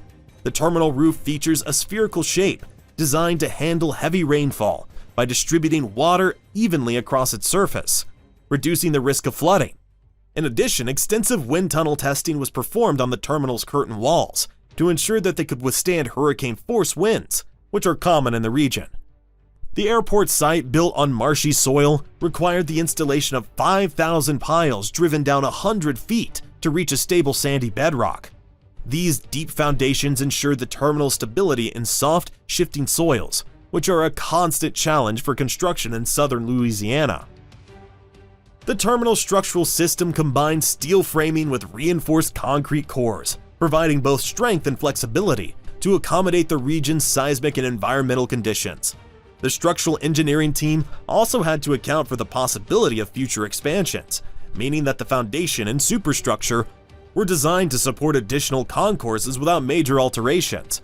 The use of modular construction techniques allowed for more efficient installation of key components, such as the roof trusses and curtain walls. One of the most innovative features of the new terminal is its inline baggage screening system, which integrates advanced explosive detection technology. This system enhances passenger safety and reduces the time required to process luggage through the airport security checkpoints. The terminal also includes extensive airside improvements, such as dual aircraft taxi lanes and expanded apron space, which allow for more efficient aircraft movement on the ground. The apron extension covers an additional 42 acres, providing space for larger planes and increasing the airport's capacity for international flights. In total, the new terminal can handle up to 15 million passengers per year, a significant increase from the previous facility's capacity of 10 million. The construction project also included 2 large parking garages, providing a total of 2,000 spaces for passengers and employees. These garages were built with pre-stressed concrete and are connected directly to the terminal by pedestrian walkways, making it easy for passengers to access the terminal without having to navigate busy roadways. The design of the parking garages anticipates future expansions, with space set aside for additional levels if passenger traffic continues to grow. Another key aspect of the terminal's design is its connection to local culture. The architectural team incorporated elements of New Orleans' unique identity into the design, including references to the Mississippi River's curves and the city's historic architecture. The new Manila International Airport in the Philippines is an ambitious project designed to alleviate congestion at the existing Ninoy Aquino International Airport. Scheduled for completion in phases, with full completion expected by 2025, this airport will feature 4 parallel runways and a capacity to handle 100 million passengers annually. The construction involves massive earthworks, advanced engineering techniques, and meticulous planning to create a state-of-the-art facility. The initial stages of construction focused on land reclamation and site preparation, as the airport is being built on a low-lying area prone to flooding. To address this, engineers employed a combination of dredging and soil stabilization techniques. Millions of cubic meters of sand and fill material were dredged from nearby areas and transported to the site, raising the ground level and creating a stable foundation for the airport infrastructure. The use of geotextiles and ground improvement techniques, such as dynamic compaction and prefabricated vertical drains, helped to accelerate the consolidation of the reclaimed land and improve its load-bearing capacity. The construction of the airport's runways involved precise grading and paving techniques to ensure smooth and durable surfaces. Each runway is designed to accommodate the largest commercial aircraft, requiring layers of high-strength asphalt and concrete. The paving process utilized advanced machinery and techniques, including slip-form pavers and laser-guided screeds, to achieve the required surface smoothness and thickness. The terminal buildings, designed to handle the high-pressure volume, incorporate modern architectural and engineering principles. The construction of these structures involves the use of prefabricated steel components and modular construction techniques, which allow for rapid assembly and high-quality finishes. The terminal roofs are supported by a network of steel trusses, creating large open spaces that enhance passenger comfort and flow.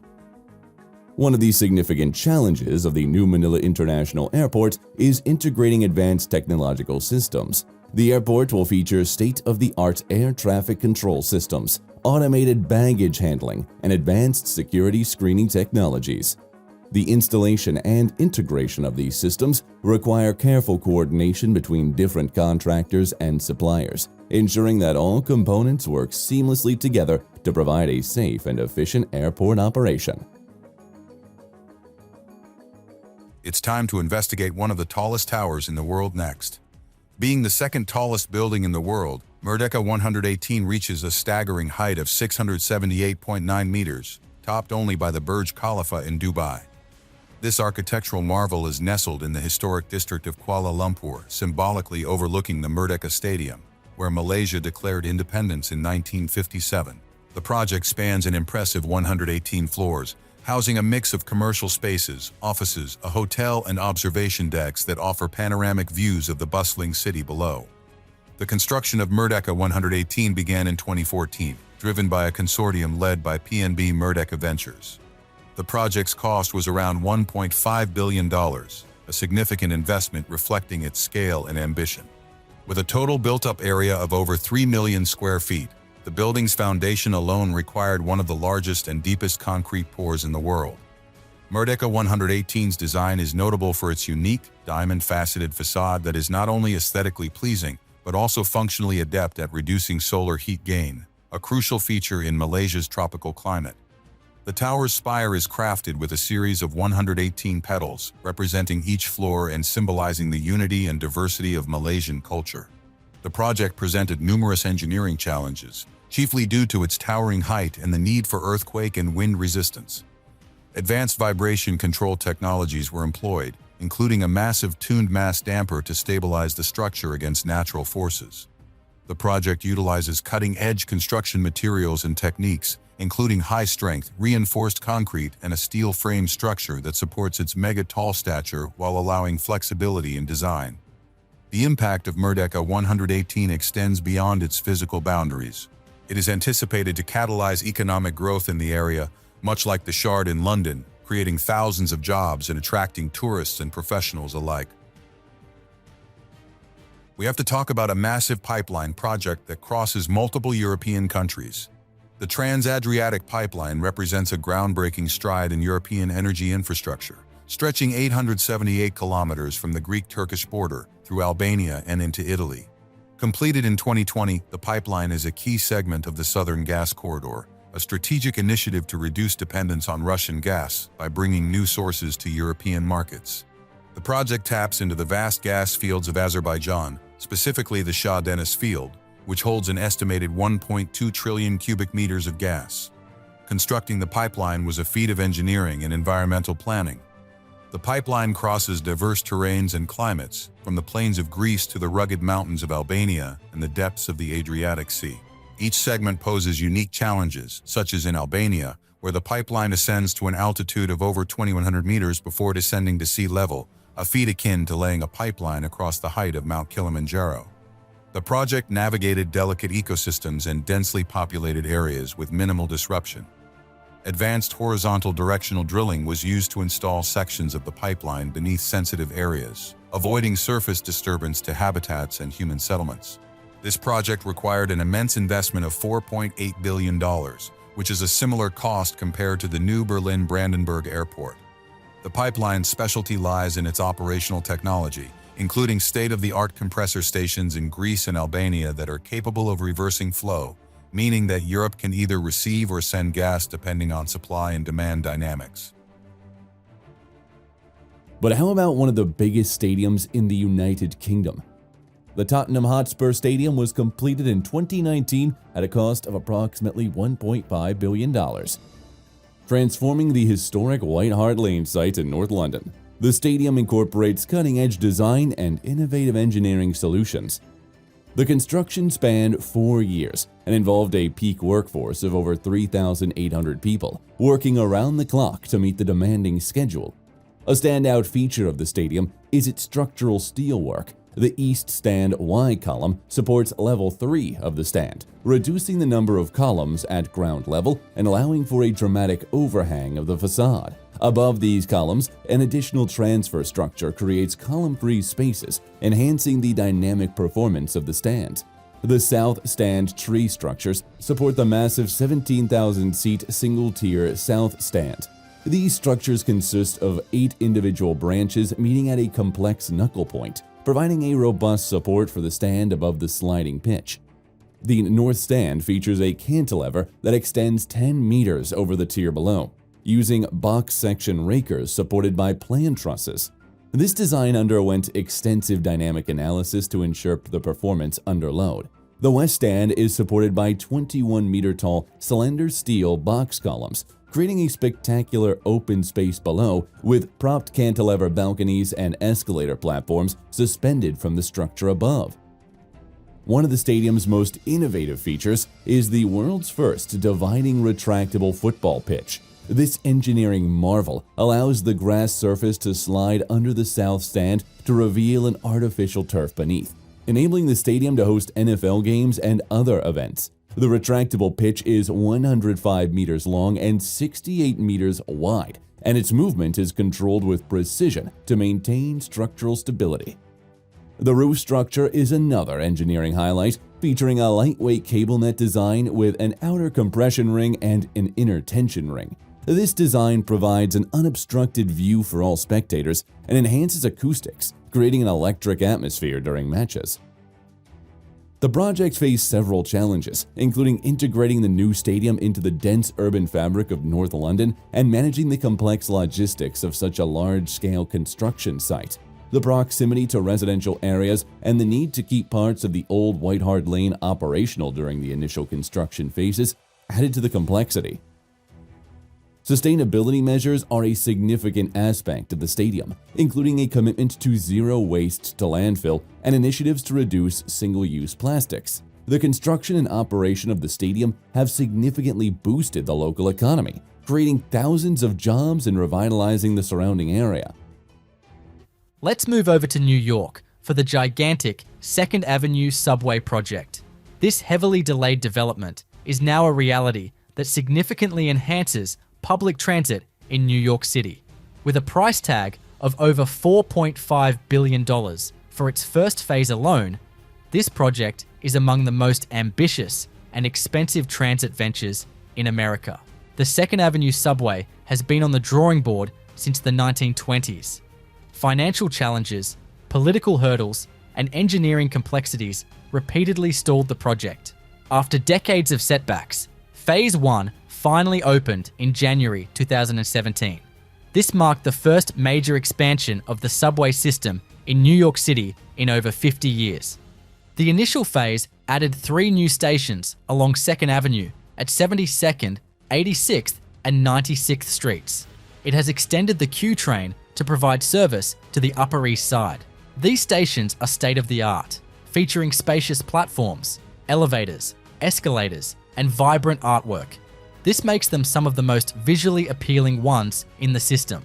The 2nd Avenue subway is far from complete. Phase 2, with an estimated cost of $6 billion.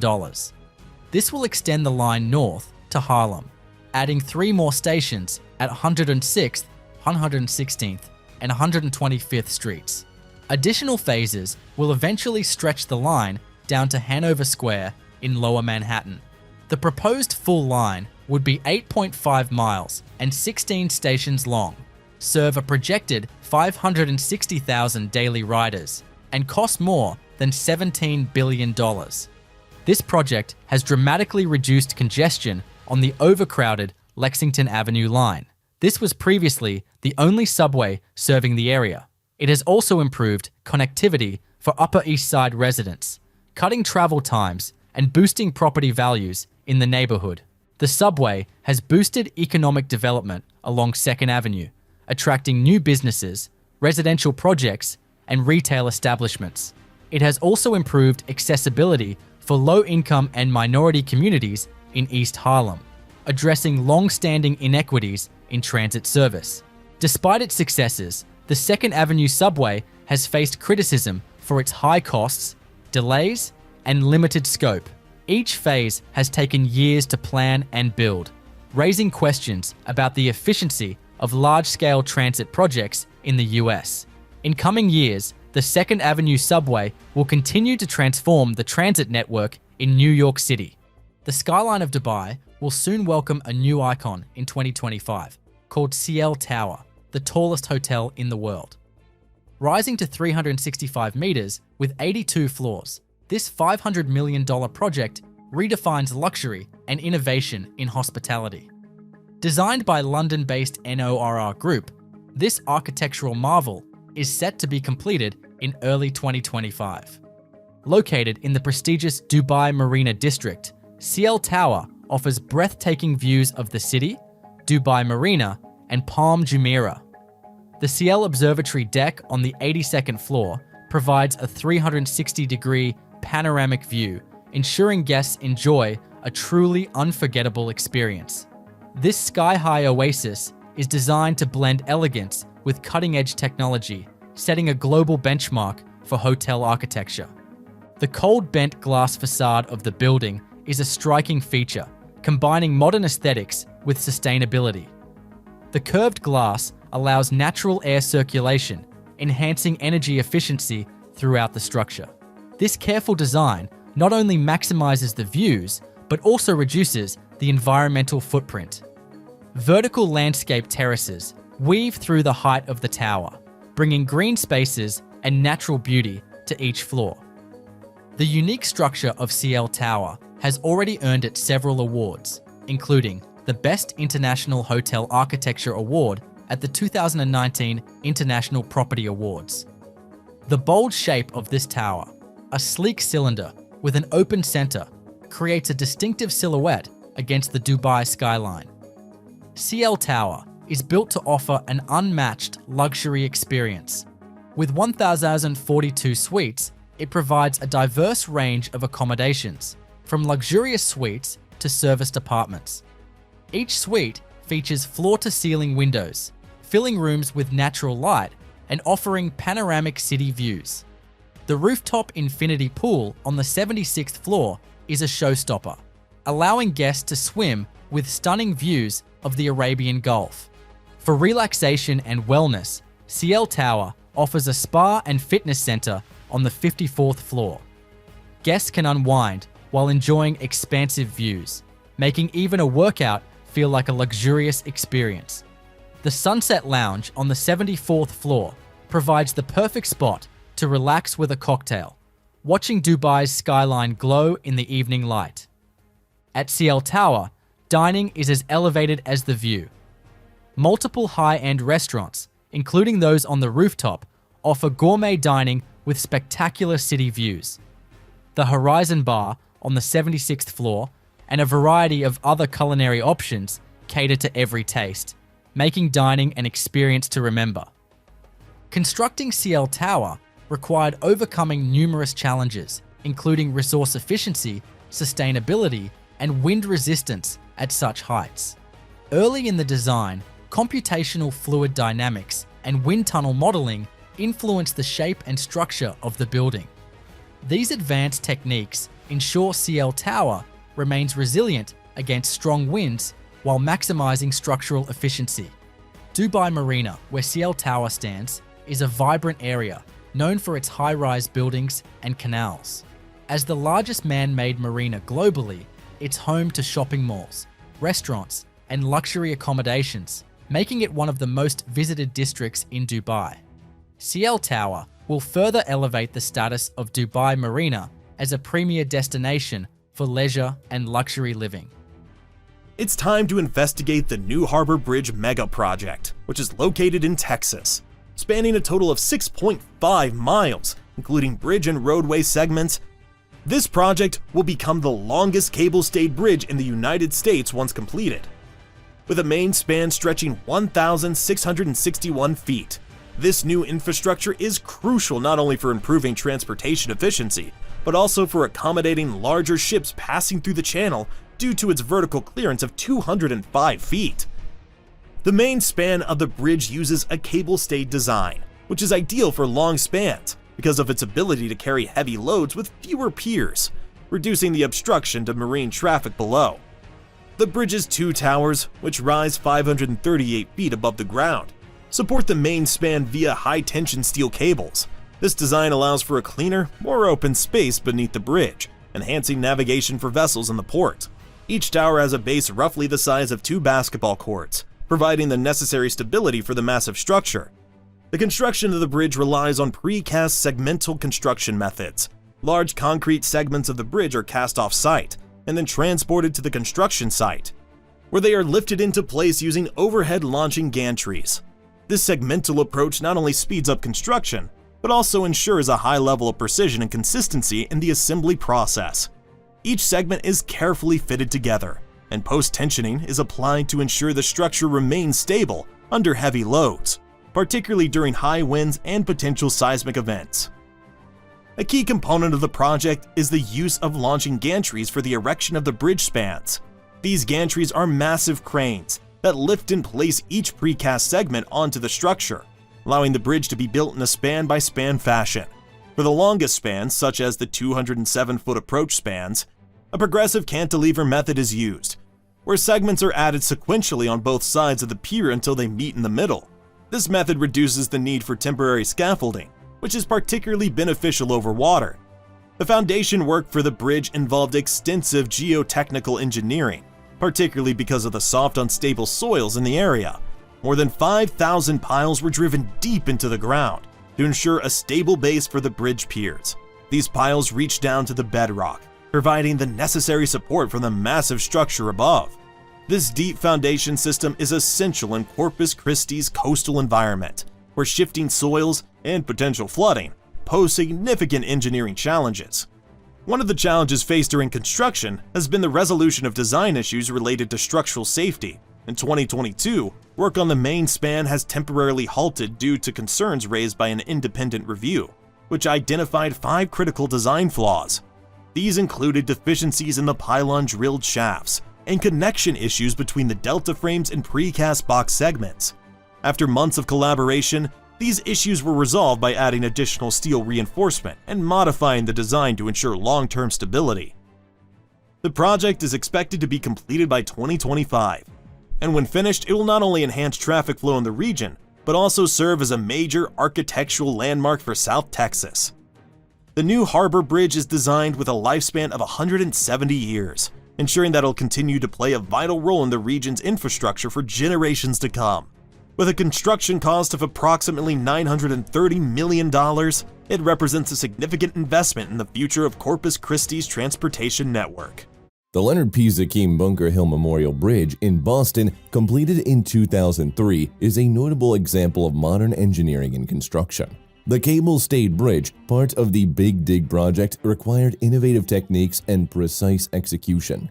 The bridge features 2 inverted Y-shaped towers, each 295 feet tall, constructed using reinforced concrete. The climbing formwork system used for these towers allowed continuous concrete pouring, ensuring structural integrity and minimizing construction time. The main span of the bridge, stretching 745 feet, is supported by 116 high-strength steel cables, arrived in a harp configuration. These cables were meticulously tensioned to ensure even load distribution. Each cable was anchored at the bridge deck and tower, requiring precise calculations to maintain balance and stability. The deck itself was constructed using precast concrete segments, which were transported to the site and assembled using a launch gantry, minimizing disruptions and expediting the construction process. Maintaining traffic flow on the existing I-93 highway while building the new bridge was a significant challenge. This required a series of temporary supports and careful staging of construction activities. Additionally, the bridge had to be integrated within the city's underground central artery tunnel, necessitating complex coordination between different construction teams. Extensive geotechnical engineering ensured the stability of the bridge foundations, which were anchored in deep bedrock to withstand the weight and dynamic loads of the structure. The Sakim Bridge's design incorporated seismic considerations. Given Boston's susceptibility to earthquakes, engineers used advanced modeling to simulate seismic events and ensure the bridge's resilience. The towers and deck were designed to move independently, allowing them to absorb and dissipate energy during an earthquake, minimizing structural damage. One of the issues faced during construction was soil stability and water infiltration, which required additional measures such as dewatering and ground improvement techniques. However, these challenges were overcome through innovative engineering solutions and meticulous planning. The bridge's design also includes provisions for thermal expansion and contraction, with expansion joints made of flexible materials to allow the bridge to expand and contract with changes in temperature without compromising structural integrity. Next up, we have to travel to Nigeria for a big metro project. The Lagos Metro Blue Line represents a significant leap towards modernizing and decongesting the city's notorious traffic jams. This ambitious railway project is designed to stretch over 27 kilometers, connecting Okakameko to Marina, and is poised to transform the daily commute for millions of Lagosians. It was completed back in 2023, and the line is expected to service up to 500,000 passengers daily, dramatically reducing travel time and enhancing the economic productivity of Nigeria's largest city. With an estimated cost of $1.2 billion, this project is not just a transit system, but an engine of growth and urban transformation. It encompassed the construction of 13 stations, each designed to facilitate swift, high-capacity movements, significantly easing the burden on the city's overtaxed road networks. Constructing the Blue Line posed unique challenges, given Lagos' dense urban environment and the need to maintain city life flow during construction. The project requires sophisticated engineering strategies, including elevated tracks to overcome the city's complex network of waterways and built environments. This approach minimizes the need for extensive land acquisition and displacement, which are common issues in large-scale urban transport projects. One of the most striking features of the Lagos Metro Blue Line is its commitment to sustainable urban mobility. The trains are planned to be powered by electricity, which will significantly reduce the carbon emissions associated with the massive daily commutes in Lagos. Comparing the scale of the Lagos Metro Blue Line to other global projects, the railway's length and capacity are akin to the Lewis tram system in Dublin, Ireland. The project not only promises to reduce average commute times, but also boosts local businesses and increases property values along the route. For the next project, it's time to move over to Belgium. The LNG terminal Zeebrugge is strategically positioned at the crossroads of maritime routes that link northern Europe with LNG-producing regions, including Qatar and the United States. The facility serves as a critical reception point for liquefied natural gas, which is then regasified and fed into the European gas grid. This project, initiated with an eye on the future energy landscape, features state-of-the-art technology, including LNG storage tanks and regasification units. These tanks are massive, each with a capacity to store up to 180,000 cubic meters of LNG, roughly equivalent to 72 Olympic-sized swimming pools per tank. The terminal's regasification capability stands at an impressive rate, able to process billions of cubic meters of gas annually, directly feeding into Europe's energy network. The completion of the terminal is set for 2026, aiming to address one of Europe's most pressing problems: energy dependency. By increasing the number of entry points for LNG into Europe, the terminal not only diversifies the energy supply, but also stabilizes it, making it less susceptible to geopolitical fluctuations that can affect natural gas pipelines from traditional sources. With a total investment of $1.2 billion, this project aligns with the likes of the Fehmarn Belt fixed link between Denmark and Germany. The specialty of the Zeebrugge project isn't just in its operational capabilities, but also in its design and environmental considerations. Featuring advanced vapor recovery systems, the terminal minimizes environmental impact by capturing and reliquefying gas that evaporates during operations, showcasing a commitment to sustainable practices in industrial design. We move over to New York for the Hudson Yards project, a $25 billion mega project on the west side of Manhattan, is the largest private real estate development in America's history. Spanning 28 acres, this transformative project has redefined urban living and set a new standard for mixed-use developments. The project features The Edge, which is the highest outdoor sky deck in the Western Hemisphere. This will include more than 18 million square feet of commercial and residential space, along with more than 100 shops. There'll be a collection of restaurants, approximately 4,000 residences, and affordable housing. Then there is The Shed, a cultural venue that hosts performances, art exhibits, and events. This 14 acres of public open space will also include a 750-seat public school, the inaugural Equinox Hotel with 212 rooms, and a first-of-its-kind microgrid and cogen plant. Hudson Yards includes luxury apartments with stunning views and cutting-edge amenities. There'll also be office spaces for major corporations like Facebook, L'Oreal, and Warner Media. This blend of living and working spaces creates a dynamic, self-sustaining community. The shops and restaurants at Hudson Yards offer a premier shopping and dining experience with high-end retailers and world-class chefs. It has become a destination for locals and tourists alike. Hudson Yards incorporates sustainable design elements, including energy-efficient buildings, green roofs, and a district-wide microgrid for power and heating. Residences feature high ceilings and custom interiors, along with a range of state-of-the-art features. From filtered fresh air ducts to Lutron home automation, the development aims to reduce its environmental footprint while creating a modern urban experience. This mega project has created tens of thousands of jobs and generated billions in economic activity. It has also revitalized the west side of Manhattan, turning a once industrial area into a thriving neighborhood.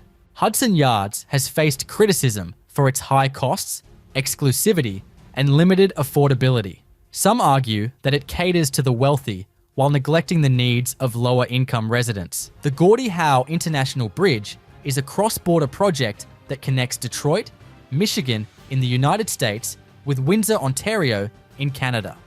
This major infrastructure project is aimed at enhancing trade and transportation between the two countries by providing an additional crossing over the Detroit River. Named after hockey legend Gordie Howe, the bridge will span approximately 2.5 kilometers and feature 6 lanes, facilitating a steady flow of commercial and passenger traffic.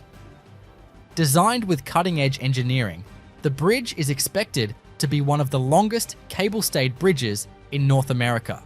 It is a 1.5-mile, 6-lane cable-stayed crossing of the Detroit River, the 10th longest in the world. The bridge also includes a nearly 12-foot wide pedestrian and cycling path. Its construction includes innovative materials and techniques that ensure durability and efficiency, such as corrosion-resistant cables and anti-ice road surfaces. The Gordie Howe International Bridge project includes building new ports of entry. The new Canadian port of entry will be built on a 130-acre site and will be the largest Canadian port on the US-Canadian border. It will include inbound border inspection facilities for both passenger and commercial vehicles, outbound inspection facilities, toll collection facilities, a maintenance facility, and parking. Likewise, the US port of entry will be developed on a 167-acre site and will be one of the largest border facilities in North America. It will include inbound border inspection facilities for both passenger and commercial vehicles, together with outbound inspection facilities, commercial exit control booths, and parking. The construction of the Gordie Howe International Bridge involved specialized machinery, including cable-stayed bridge construction equipment and heavy lift cranes. Custom-designed cranes lift large steel trusses and facades. The advanced concrete pumping machinery is used to create durable foundations for the bridge's massive towers, which rise over 200 meters. The construction team is using advanced structural health monitoring systems to ensure quality and longevity throughout the building process. Engineers also deploy marine construction equipment as parts of the bridge span across the water. Started in 2018, this $5.7 billion project is expected to open to traffic in the fall of 2025. The bridge itself is expected to significantly reduce travel time between the two cities. It will alleviate the congestion on the Ambassador Bridge, which has been the primary crossing point for years. By facilitating trade and tourism, the Gordie Howe International Bridge will boost the economy on both sides of the border. It will support thousands of jobs and enhance North American supply chains at large. Starting with the new Highmark Stadium project that's located in New York, currently under construction in Orchard Park. This stadium is set to become a state-of-the-art venue for Buffalo Bills.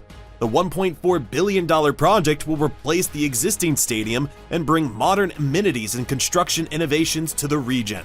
With a capacity of around 60,000 seats, the new stadium features an open-air design while incorporating advanced weatherproofing techniques to accommodate Buffalo's notorious winter conditions. One of the standout engineering features of the stadium is the extensive use of structural steel in the framework. The project requires more than 24,000 tons of steel, with over 21,000 individual pieces being assembled to form the stadium skeleton. Each piece is meticulously fabricated to fit into the overall structure, and the heaviest steel component weighs approximately 80,000 pounds. The steelwork is crucial for supporting the unique asymmetrical roof design, which includes a large canopy covering 65% of the seating.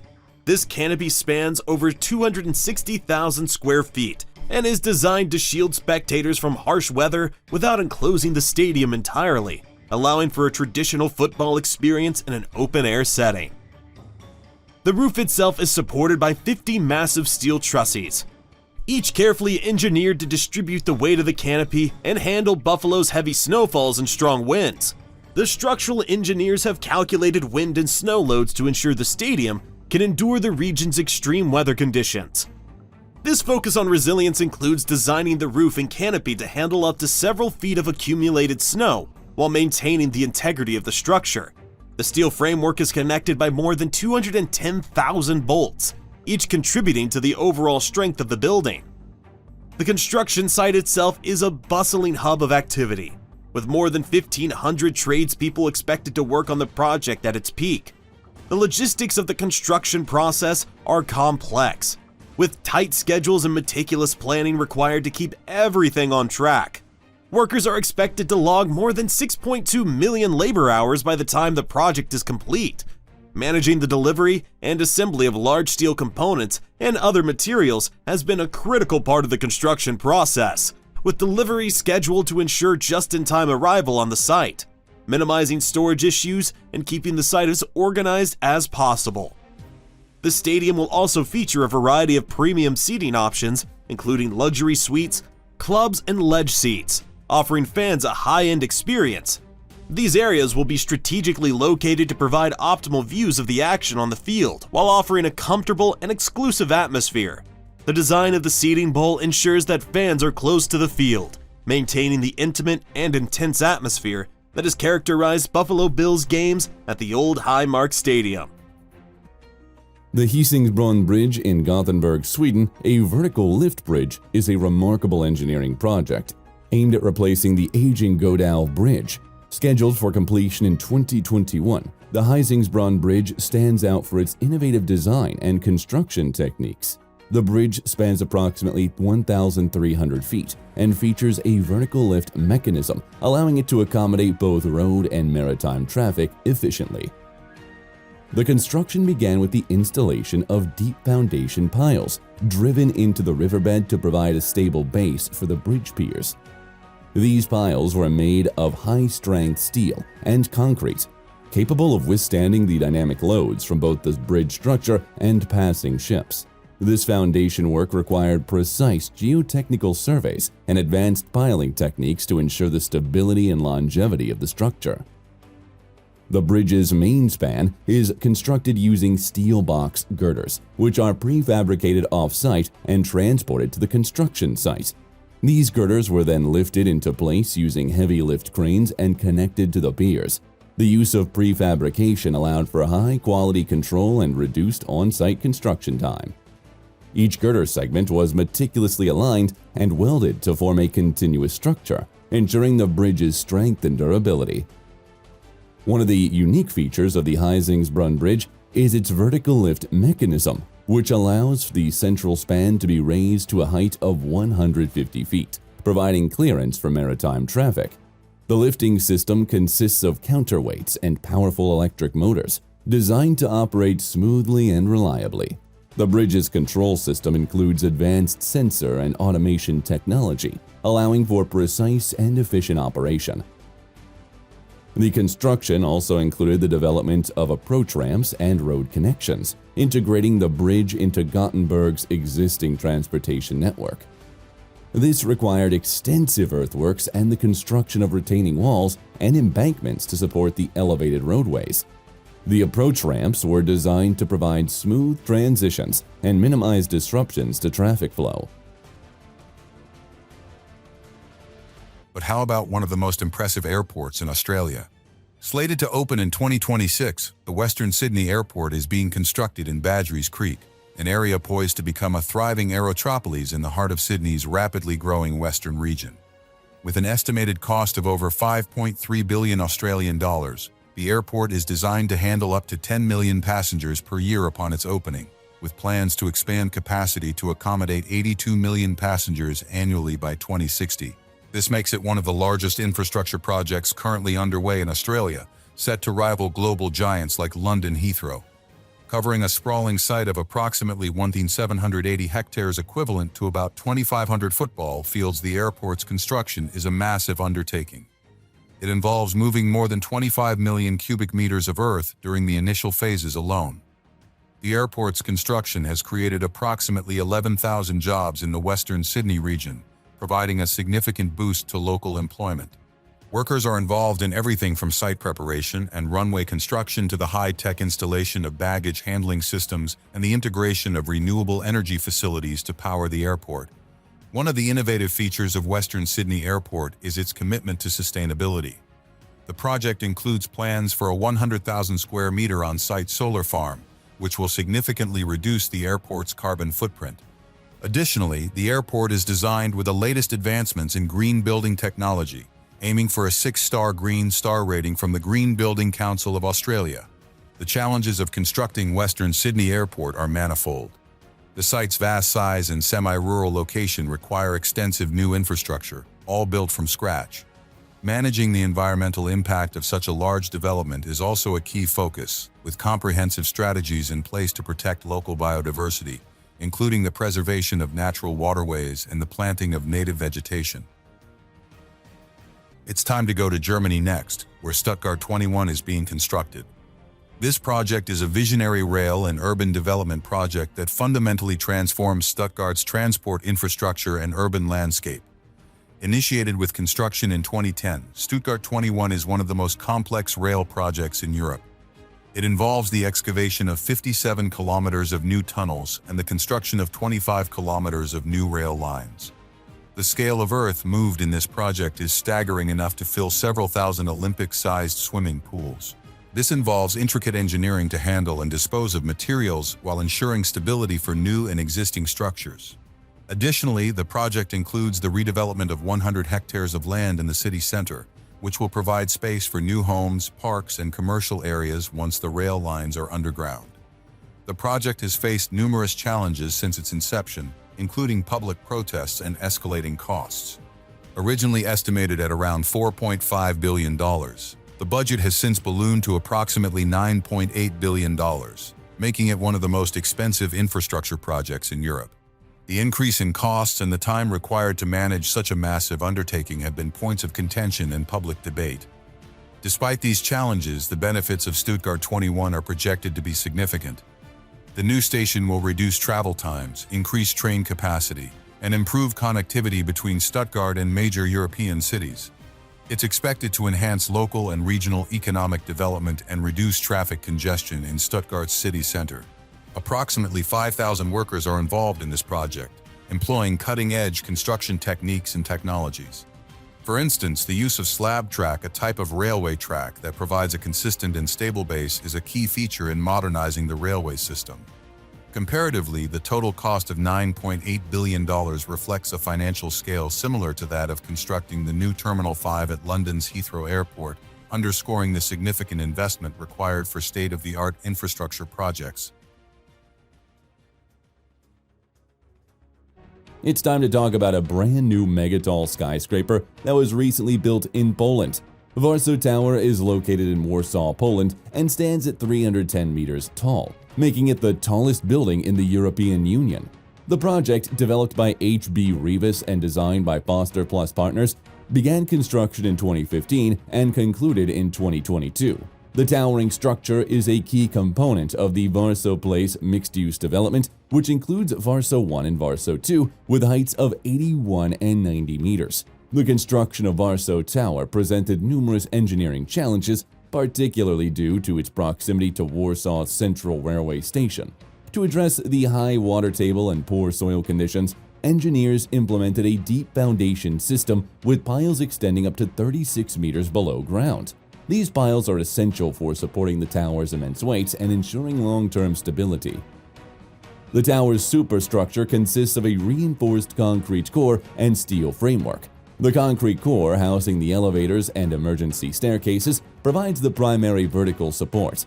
Surrounding this core is a steel framework made up of high-strength steel beams and columns. This hybrid construction approach allows for large open floor plans with minimal internal columns, maximizing the usable office space and providing flexibility in office layouts. The facade of Warsaw Tower incorporates advanced engineering techniques to enhance energy efficiency. The triple-glazed curtain walls provide excellent thermal insulation and reduce energy consumption. Automated sharing devices integrated into the facade adjust according to the sun's position, optimizing the building's energy performance. The spire of Warsaw Tower, which adds 80 meters to its height, is a remarkable engineering achievement. Constructed in sections, each weighing up to 250 tons, the spire was assembled using advanced cranes and the expertise of professional climbers. The spire serves as both aesthetic and functional purposes, housing maintenance platforms and supporting antennas. Inside Warsaw Tower is designed for modern office needs, with 70,000 square meters of premium office space. The office floors feature a clear height of 3 meters, allowing for spacious open-plan layouts that can be easily reconfigured. High-capacity double-deck elevators serve the offices, with each car serving 2 floors simultaneously to reduce waiting times and improve efficiency. The tower also includes a public observation deck on level 53, offering panoramic views of Warsaw, and a rooftop terrace with greenery on level 49, creating the highest garden in the city. The construction process also is emphasizing sustainability and future-proofing. Early in the project, a thorough analysis of potential innovation solutions was conducted, leading to the strategy that positively impacts the building's performance. The sustainability strategy includes measures to reduce water and energy consumption, contributing to the building's certification. We have to talk about the redevelopment of one of the busiest airports in the country, John F. Kennedy International Airport. This project is worth $19 billion and is all set to redefine air travel for one of the busiest hubs in the United States. With over 62 million passengers passing through annually, JFK is integral to global connectivity. The airport generates more than $51 billion in sales and $17.1 billion in wages. This massive project ensures that the airport not only meets current demands, but is also prepared for future growth. The JFK International Airport Master Plan to redevelop the airport into a world-class 21st century airport is being led by Grimshaw and Mott MacDonald. The expansion will result in new terminal complexes on both the south and north sides of the airport. To the south, Terminals 1 and 2 will be replaced with a new terminal served by 23 international gates. On the north side, another upgraded terminal will connect to the existing Terminal 5 and offer 12 international gates, each able to serve larger wide-body aircraft. Other expansion projects include a 16-gate expansion for Terminal 4 and a 3-gate expansion at Terminal 8. The project also focuses on enhancing the passenger experience through modern design, spacious concourses, advanced technology, and sustainable features. Improvements include better check-in areas, automated security systems, and a wider range of retail and dining options. Upgraded baggage handling systems will streamline operations, reducing delays and improving efficiency. To complement the terminal upgrades, the project includes a redesign of roadways and parking areas to ease congestion and improve traffic flow. Expanded air train capacity will provide a seamless connection to public transportation. Similarly, upgrades to taxiways and aprons ensure better aircraft movement on the ground. With new roads, bridges, and enhanced traffic technologies, travelers will have an easier time navigating between terminals. They are also reducing the number of roadway loops from 5 to 2 main loops, making it less confusing for drivers. This will eventually create space for more cars to circle through, but less congestion to stack up. This includes a multi-level parking facility with nearly 2,000 spaces and an eco-friendly timber exterior. A 122-meter pedestrian bridge equipped with rainwater harvesting technology will link it to the new Terminal 1. The expansion has faced challenges, including coordination with airlines, minimizing disruption during construction, and managing costs. The city is also building its own concrete plant to produce the roughly 550,000 square meters expected to be used at JFK. That's enough to fill about 218 Olympic swimming pools. Despite several hurdles, the project remains on track, with completion expected by 2030. Faw Frankfurt is an ambitious high-rise project in the heart of Frankfurt, Germany. It consists of 4 skyscrapers, aiming to redefine urban living, workspaces, and leisure spaces. Designed by architectural firm UN Studio, the project merges residential, office, and retail spaces into a single, interconnected complex. The complex consists of 4 high-rise buildings, measuring heights of 233, 179, 128, and 104 meters respectively. The 4 towers are connected at the base by a multi-story plinth that forms the core of the new quarter. Here, the access routes to the city center and the surrounding districts will feature passages with retail outlets and gastronomic offers, such as a food hall. The city squares, with a special atmosphere, are created between the facades. And on the podium, a spacious roof terrace becomes a remarkable experience. The highest tower of the quartet touches the sky at a height of 233 meters. On its 55 floors, 4 office spaces will be created. The next tower, at 173 meters, will be one of the tallest residential skyscrapers in Germany. The second residential tower measures an impressive height as well, at 120 meters. In addition to a hotel, serviced apartments, and office space, approximately 600 apartments with direct visual contact with the weather and clouds will be built. Faw Frankfurt prioritizes sustainability with its use of energy-efficient systems and materials. The development incorporates green rooftops, optimized for urban farming, and rainwater recycling systems. Additionally, solar panels are integrated into the structure to generate renewable energy, supporting Frankfurt's push towards a greener future. The construction required a blend of traditional techniques and state-of-the-art construction technology to create a seamless and integrated design. Large cranes, high-powered concrete pumps, and advanced steel frameworks are employed to manage complex vertical structures and sky bridges. Each tower is built with reinforced concrete and steel, ensuring durability and structural integrity. The foundation work was extensive, requiring deep pile foundations to stabilize the skyscrapers in the dense urban area of Frankfurt. The use of prefabricated steel and glass facade panels accelerated the timeline while ensuring high-quality finishes. The estimated cost of the project is $1.065 billion, and the project is expected to be completed by 2025. This project adds a new dynamic to the real estate market in Frankfurt by offering high-end apartments, exclusive offices, and world-class retail spaces. By the time it's completed, Faw Frankfurt is set to become a premier lifestyle destination and a symbol of modern urban living in Germany. But we have to talk about the construction and preparations for the 2024 Las Vegas Grand Prix, which is a massive undertaking. This race, part of the Formula One calendar, requires significant urban modifications to accommodate the high-speed event, including temporary infrastructure, resurfacing of roads, and building spectator zones. The task of preparing this 3.8-mile-long circuit is not only logistically demanding, due to the need to maintain the functioning of the strip during construction, but it also incorporates a range of engineering challenges to ensure the track's compliance with Formula One standards. One of the most critical elements in building the circuit is repaving the road to meet the stringent grip and smoothness specifications required for Formula One racing. Crews are tasked with removing old road layers and installing new asphalt to ensure a flat, non-deformable surface capable of handling vehicles reaching speeds over 200 miles per hour. This resurfacing project covers multiple miles of road, including some of the busiest streets in Las Vegas, and must be completed during nighttime hours to minimize disruption. The precision required in the laying of the asphalt is paramount, as even minor imperfections can affect the performance of F1 cars.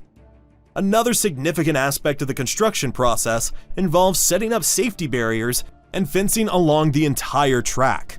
This includes 4-foot-high debris fencing and crash barriers designed to protect both drivers and spectators in the event of a collision. The barriers must meet rigorous FIA safety standards, and their installation is a highly coordinated effort. These barriers are temporary and are installed and dismantled within a limited time frame to return the streets to their original state after the race. In addition to the barriers, the project also involves constructing temporary pedestrian bridges and grandstands. For the 2024 race, 3 large pedestrian bridges are being built to allow foot traffic to cross over the track without disrupting the race. The installation of these bridges requires deep foundations and steel framing, all completed within a short period to ensure they are ready well before race day.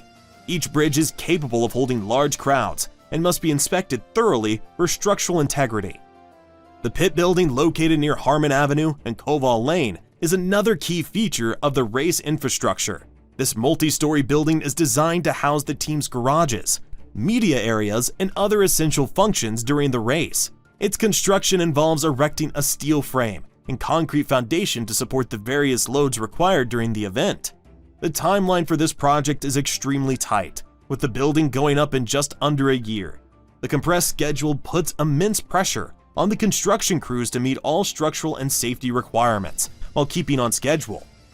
Traffic management is a vital part of the construction process, as the Grand Prix track intersects many major intersections and highways in Las Vegas.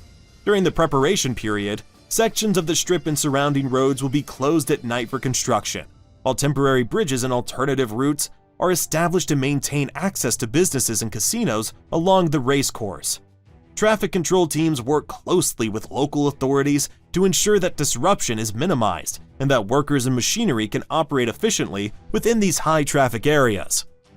The scale of the construction and the temporary nature of the infrastructure make the Las Vegas Grand Prix a unique project in the world of motorsports.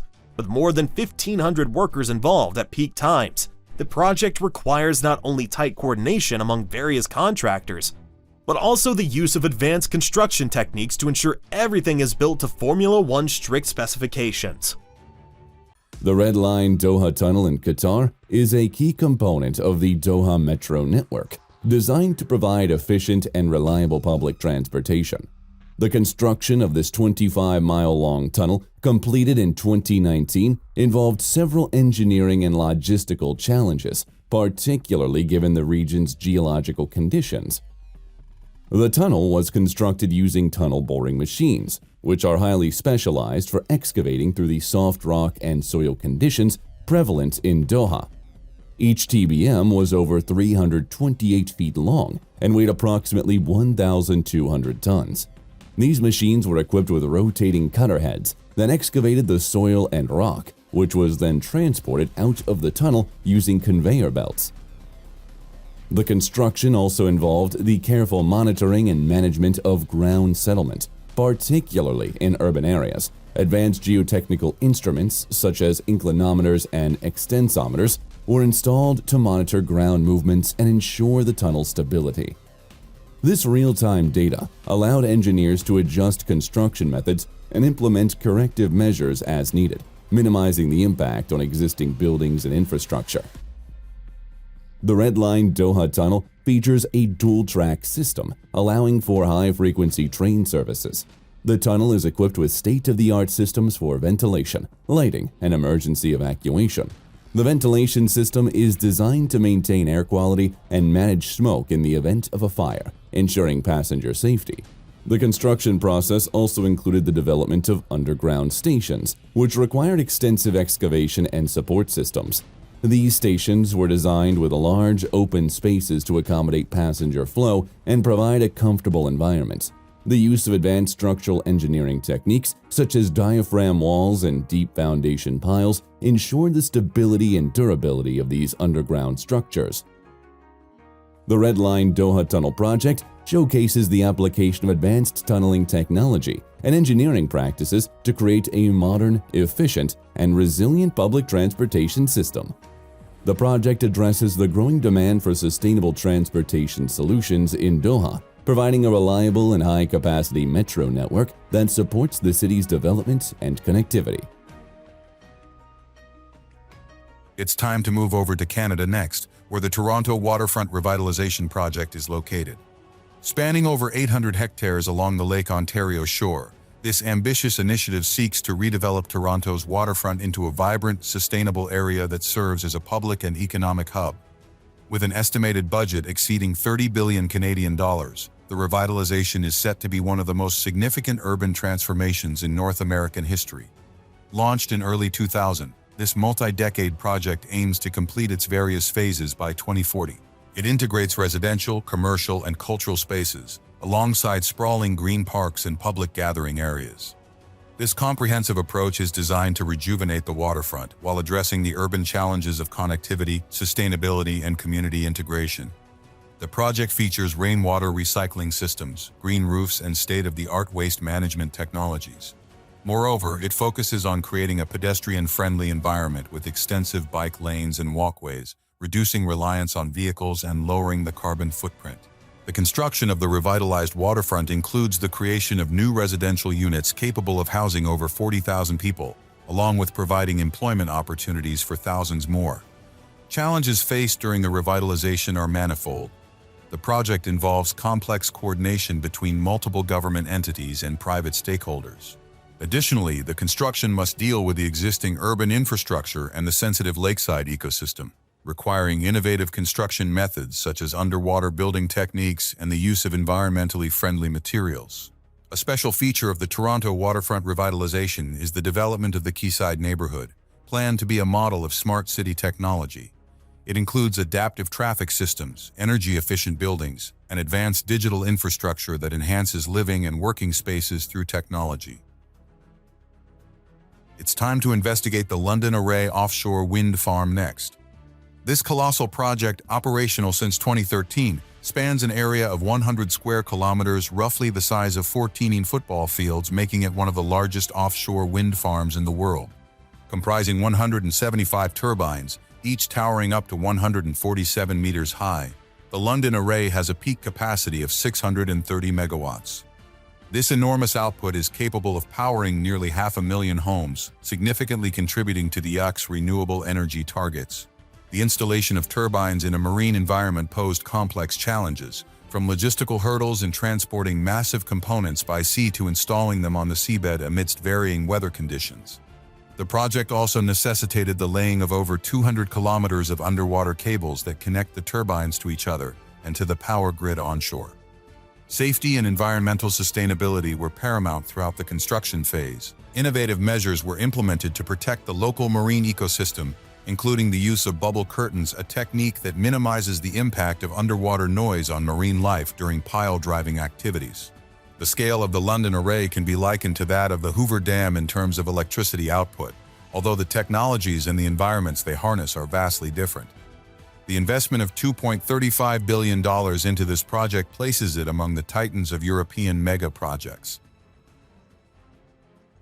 The Texas high-speed rail is a bold step toward revolutionizing transportation in the United States.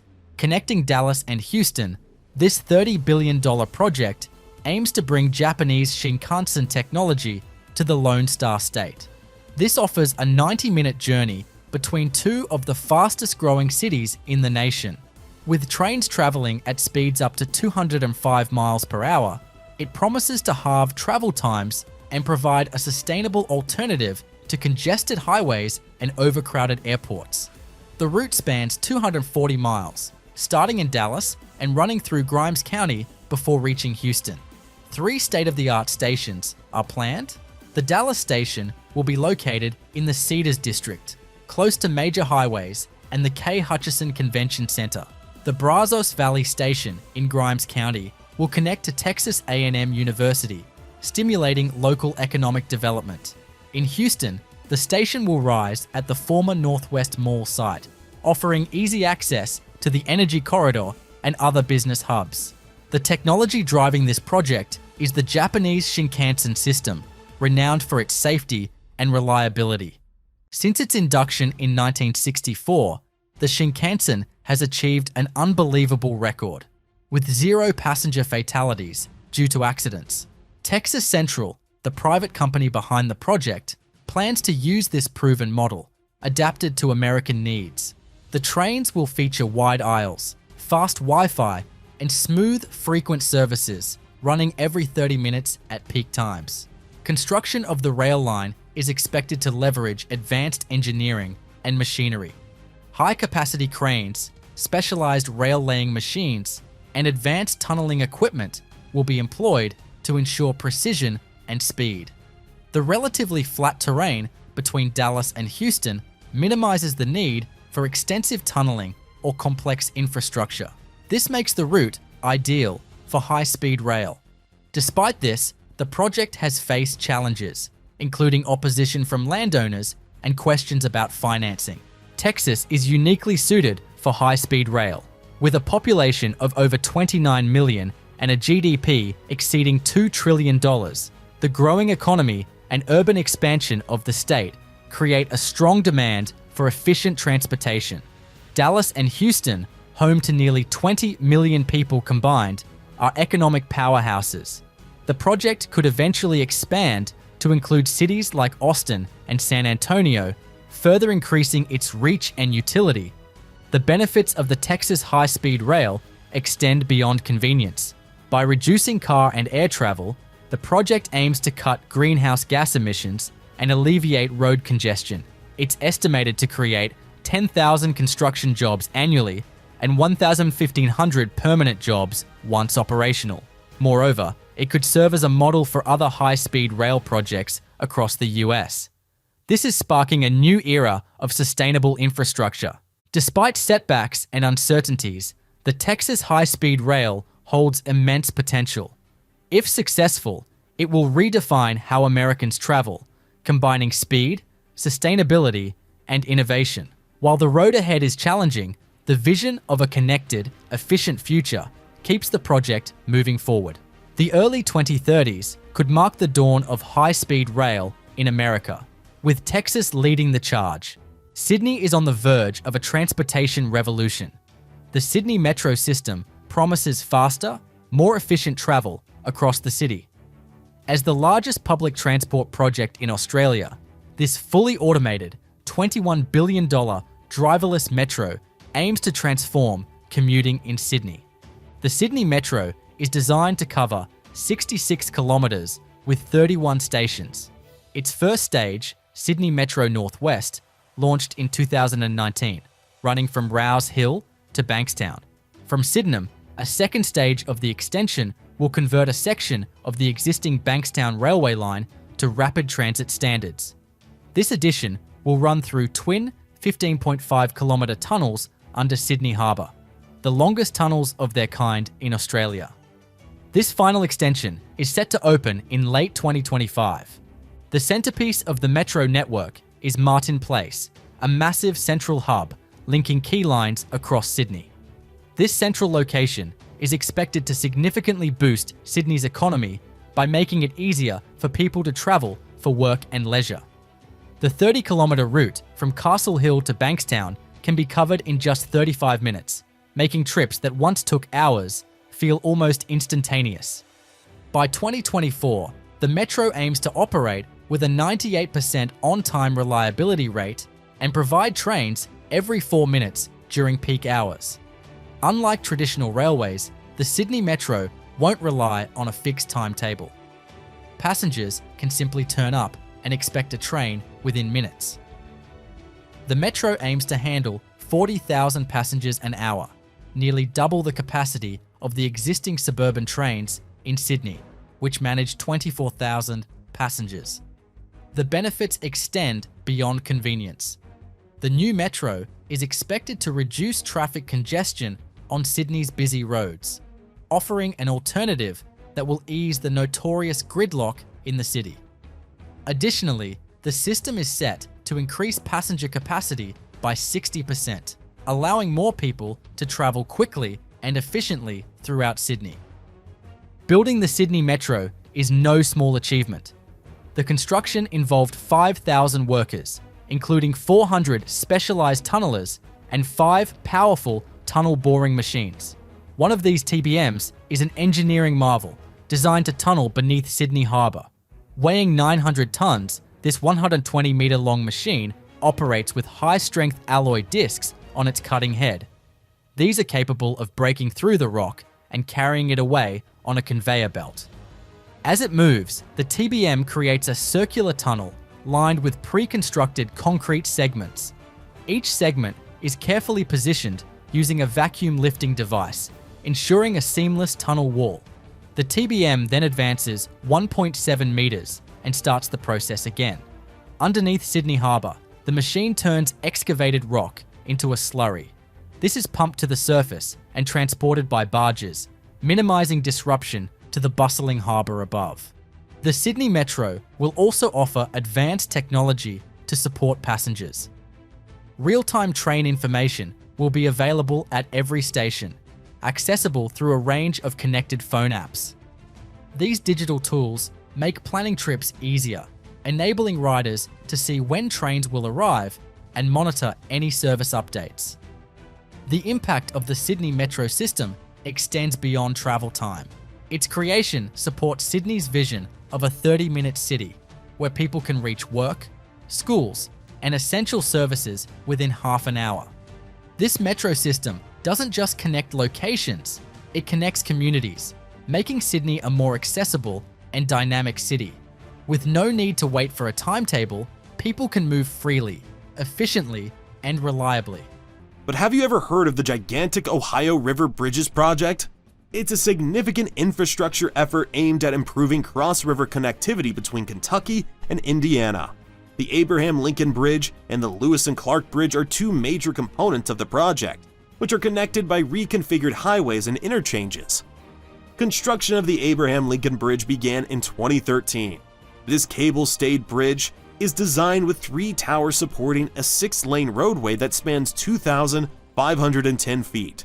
The cable-stayed method, chosen for its structural efficiency and aesthetic appeal, required extensive precision. Steel cables, tensioned by hydraulic jacks, Suspend the precast concrete deck segments between the towers. Each segment had to be carefully aligned to ensure even load distribution.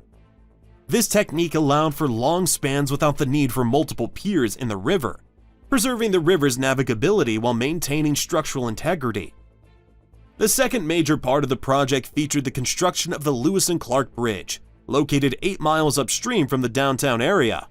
This bridge spans the Ohio River, linking Indiana to Kentucky via the I-265 Beltway. The Lewis and Clark Bridge is also a cable-stayed structure and includes an 1,800-foot twin-bore tunnel. The tunnel, located under the historic Drummond Estate in Kentucky, was one of the most challenging parts of the project due to the area's hard rock geology. Engineers employed top-down construction techniques, excavating from above while constructing the tunnel lining below. This method allowed for careful management of the tunnel's structural integrity while minimizing disruption to the surface above. The new bridge required over 4 miles of new terrain highway to be constructed on both sides of the river. In Indiana, this involved building roadways over a challenging terrain that required deep foundation piling to support the road and bridge's structure. On the Kentucky side, the Snyder Freeway was extended to connect with the new bridge, creating a seamless flow of traffic from one state to the other. The highway construction was completed with an extensive earth-moving operation and soil stabilization techniques to ensure a durable roadway foundation. One of the most significant challenges during construction was the unpredictable nature of working over the Ohio River. Specialized cranes and floating platforms were used to install the bridge segments, and workers often contended with strong river currents and fluctuating water levels. To reduce risk, precast concrete deck segments were fabricated off-site and transported to the work site, where they were lifted into place by cranes. The use of precast elements helped speed up construction and reduce on-site labor, while also ensuring a high level of precision in the final installation. Both bridges incorporate modern traffic management systems, including advanced tolling technology. The project introduced electronic toll collection, eliminating the need for toll booths and allowing for the free flow of traffic. Tolling was a necessary component of the project's financing, as traditional state and federal funding alone was insufficient to cover the total $2.6 billion cost. Throughout the project, sustainability was a key consideration. The East End Crossing became the first bridge in the U.S. to receive the Envision Platinum Award for sustainable infrastructure. Advanced geotechnical practices such as the use of deep foundations and soil stabilization ensured that the new infrastructure was both resilient and durable, able to withstand the heavy traffic loads and environmental stresses of the region. The NorthConnex Tunnel in Sydney, Australia, completed in 2020, is a critical infrastructure project designed to alleviate traffic congestion and improve connectivity between the M1 Pacific Motorway and the M2 Hills Motorway. This 5.6 twin tunnel project involved several innovative engineering techniques and addressed various challenges posed by the urban environment. The construction of the NorthConnex Tunnel began with the excavation of deep access shafts, providing entry points for tunnel boring machines. These machines were specially designed to excavate through the sandstone and shale prevalent in the region. Each TBM, over 470 feet long, used rotating cutter heads to grind through the rock, creating the tunnel bore. The excavated material was transported out of the tunnel using conveyor belts and hoisted to the surface through the access shafts. The tunnel lining was constructed using precast concrete segments, which were installed by the TBMs as they advanced. These segments, designed to withstand the high pressure at depth, were bolted together to form a watertight lining. The use of precast segments allowed for rapid construction and high-quality control, ensuring the structural integrity of the tunnels. One of the primary engineering challenges was managing the ventilation and safety systems required for a long tunnel. The NorthConnex Tunnel features a state-of-the-art ventilation system, including jet fans and exhaust stacks, designed to maintain air quality and manage smoke in the event of a fire. The ventilation system is controlled by an advanced monitoring system, which adjusts airflow based on real-time conditions within the tunnel. The construction also included the development of large portal structures at the tunnel entrances, designed to integrate with the existing road network. These structures required extensive earthworks and construction of retaining walls and embankments to support the elevated roadways. The portal structures were designed to provide smooth transitions and minimize disruptions to traffic flow. The North Connects Tunnel project showcases the application of advanced tunneling technology and engineering practices to address critical infrastructure needs. The project significantly reduces traffic congestion, improving travel times and road safety in Sydney. The construction of this extensive tunnel network demonstrates the capabilities of modern engineering to solve complex urban infrastructure challenges. We have to talk about a gigantic canal expansion megaproject next. The Panama Canal expansion, completed in 2016, aimed to double the capacity of the canal by allowing more and larger ships to traverse the isthmus. With a hefty investment of $5.25 billion, the project was essential to accommodate the modern generation of large container ships. Spanning over a decade from proposal to realization, the expansion added a new lane of traffic through the construction of a new set of locks on both the Pacific and Atlantic sides. Each of these new lock complexes includes 3 consecutive lock chambers that are 180 meters long, 55 meters wide, and 18.3 meters deep. The project necessitated the movement of roughly 150 million cubic meters of earth and rock, enough material to fill 60 Great Pyramids of Giza. It involved an international consortium of engineers, construction firms, and countless specialized workers ranging from hydraulic engineers to explosive experts. At its peak, the project employed over 40,000 people who worked tirelessly to overcome the massive engineering, climatic, and geological challenges presented by the harsh tropical environment. One of the most groundbreaking aspects of the expansion was the creation of the canal's new lock gates. Weighing up to 4,500 tons each and made from 7,000 cubic meters of structural steel, the gates are among the largest swinging gates ever built. These gates use innovative rolling technology that allows them to slide into position, a significant upgrade in technology and efficiency from the more than 1,000-year-old original canal locks. Water conservation was also a key component of the project. The expansion introduced water-saving basins that recycle 60% of the water used per transit, addressing concerns about the sustainability of the canal in light of varying rainfall patterns and water availability in the region. It's time to move over to Switzerland for an incredibly expansive collider project. The Large Hadron Collider, straddling the Swiss-French border near Geneva, represents one of the most audacious experiments in the history of science. With a project cost of $4.75 billion, this behemoth is not only the world's largest particle accelerator, but also a centerpiece in our quest to unravel the mysteries of the universe. Envision a circular tunnel 27 kilometers in circumference, buried up to 175 meters underground. This isn't just any tunnel, it's a superhighway where protons travel at nearly the speed of light, colliding 600 million times per second. These collisions generate temperatures 1 million times hotter than the center of the sun, momentarily recreating the conditions of the universe a fraction of a second after the Big Bang. The project's construction required the precision of aligning its 2 beams to within a hair's breadth over its 27-kilometer length. The magnets used to steer the beams are superconducting and must be cooled to -271.3 degrees Celsius. In 2012, the collider proved its worth by confirming the existence of the Higgs boson, often called the God particle. This elusive particle, key to the theory that explains how other particles get their mass, had remained only a theory for nearly 50 years until the collider's experiments confirmed it. But the Large Hadron Collider isn't just about particle physics. It's a hub of innovation that's propelled advances in fields like medical imaging and computing. For instance, technologies developed at CERN have led to improvements in PET scans, a crucial medical diagnostic tool. The Miami Signature Bridge is an iconic infrastructure project designed to improve traffic flow and redefine the city's skyline. With a cost of $818 million, this modern bridge combines functionality with architectural beauty. The Signature Bridge is planned as a 1025-foot-long bridge over NE 2nd Street and Biscayne Boulevard and will redefine the skyline in Miami with 6 massive arches. The largest arch is expected to reach a height of 325 feet and be 650 feet wide. The design of the bridge includes sweeping arches illuminated by LED lights, creating a striking visual effect. It serves as a gateway to downtown Miami, connecting major highways and enhancing the aesthetic appeal of the city.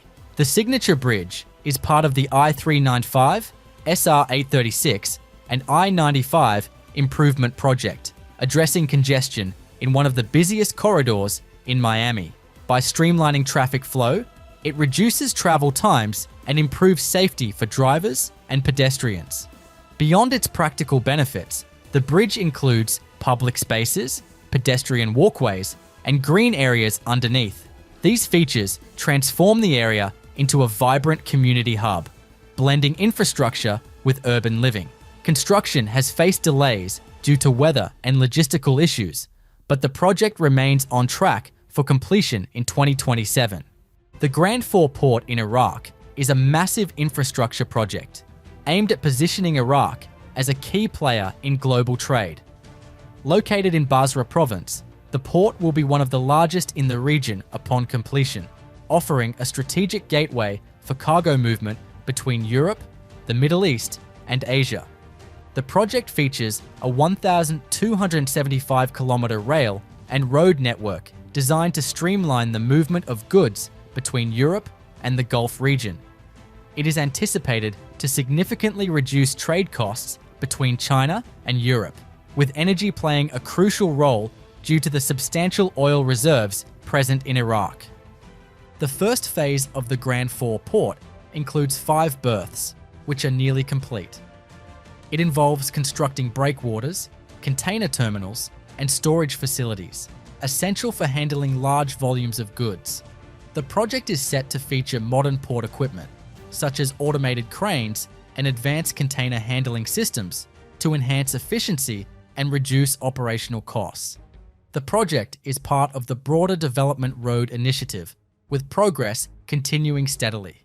The designs for the railway line and soil surveys for the development road have reached 100% completion, and the road construction is 84% finished.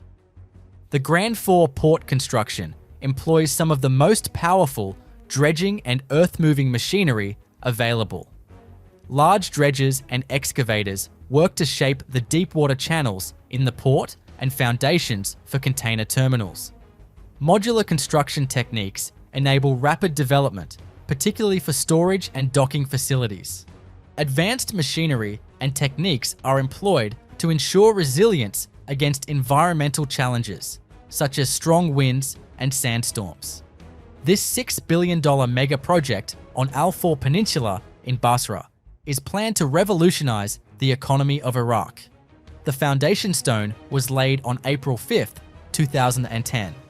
This strategic project is projected to have a capacity of 99 million tons annually, positioning it as one of the largest ports in the Gulf and the 10th largest worldwide. It's time to move over to the Los Angeles Metro Regional Connector Transit Project, which was completed in 2023. The project covers 1.9 miles of underground light rail track, connecting several lines and incorporating 3 new stations. With a cost of $1.8 billion, the construction of the regional connector involves several significant engineering challenges due to its location in the dense urban environment of downtown Los Angeles. One of the most notable aspects of the project was the use of a tunnel boring machine named Angeli, which was used to excavate the twin-bore tunnels. The TBM created 2 parallel tunnels, each measuring 21.5 feet in diameter. The tunnels stretch from Little Tokyo to the financial district, navigating under several existing buildings and infrastructure. This required the use of earth pressure balance technology in the TBM, which helps maintain stability while boring through varying ground conditions, including sandy and clay soils. The project's tunnel has to pass beneath existing subway lines, utilities, and historic buildings, which added to the complexity of the construction. In some areas, the tunnels were dug just 20 feet below active subway lines, requiring precise coordination to prevent disruptions. Engineers utilize ground freezing and grouting techniques to stabilize the soil around sensitive areas. These methods help prevent soil settlement and minimize the impact on nearby buildings and infrastructure. At several points along the route, the project used cut-and-cover construction, particularly for station building. This technique involved excavating large trenches, constructing the station boxes, and then covering them back up. Each station features reinforced concrete structures designed to withstand seismic activity, which is a significant concern in the region. Seismic isolators were installed at critical points to allow movement during an earthquake, while maintaining the structural integrity of the stations and tunnels. The integration of the new regional connector with existing metro lines required detailed track alignment and the use of continuous welding rails to ensure a smooth and reliable ride for passengers. This eliminates the gaps found in traditional rail joints, reducing noise and vibration, and improving the longevity of the rail tracks. Additionally, floating slab track systems were installed in certain sections to reduce vibrations from passing trains, which could potentially affect nearby buildings. The regional connector was also designed with future expansion in mind. The stations were built to accommodate longer trains and larger passenger volumes as the city's transit system continues to grow. This forward-thinking approach will allow LA Metro to scale its operations as demand increases, without needing to make significant alterations in the infrastructure. The Tappan Zee Bridge in New York, officially known as the Governor Mario M. Cuomo Bridge, was completed in 2018. This replacement for the original Tappan Zee Bridge required innovative engineering and construction techniques to span the Hudson River and address the demands of modern traffic. The construction began with the installation of deep foundation piles driven into the riverbed to provide a stable base for the bridge piers.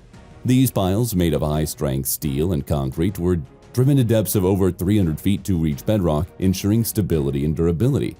The foundation work required precise geotechnical surveys and advanced piling techniques to ensure stability and longevity of the structure. The bridge's main span, constructed using a cable-stayed design, features two 419-foot towers and support the bridge deck with 192 cables. The cable-stayed design allows for longer spans and fewer piers in the river, reducing environmental impact and improving navigational clearance for river traffic. The construction of the towers involved the use of jump forms, which allowed for continuous concrete pouring and ensured structural integrity. The bridge deck was constructed using precast concrete segments, which were transported to the site and lifted into place using specialized cranes. Each segment was precisely aligned and connected to form a continuous deck. The use of precast segments allowed for high-quality control and reduced on-site construction time. The segments were pre-tensioned with high-strength steel cables to enhance the bridge's load-bearing capacity and ensure long-term stability.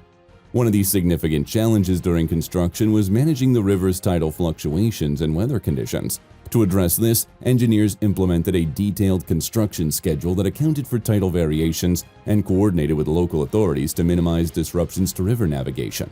Temporary cofferdams were constructed around the piers to provide dry working conditions during low tide, allowing for the precise placement of concrete and other materials. The Tappan Zee Bridge also features advanced safety and monitoring systems. The bridge is equipped with sensors that monitor structural health in real time, providing data on load distribution, temperature, and vibrations. This information is used to ensure the bridge's safety and performance, allowing for timely maintenance and repairs. The construction of the Tappan Zee Bridge demonstrates the application of advanced engineering and construction techniques to create a modern, efficient, and resilient infrastructure asset. The bridge significantly improves traffic flow and connectivity in the Hudson Valley region, addressing the challenges of accommodating both road and river traffic in a densely developed area.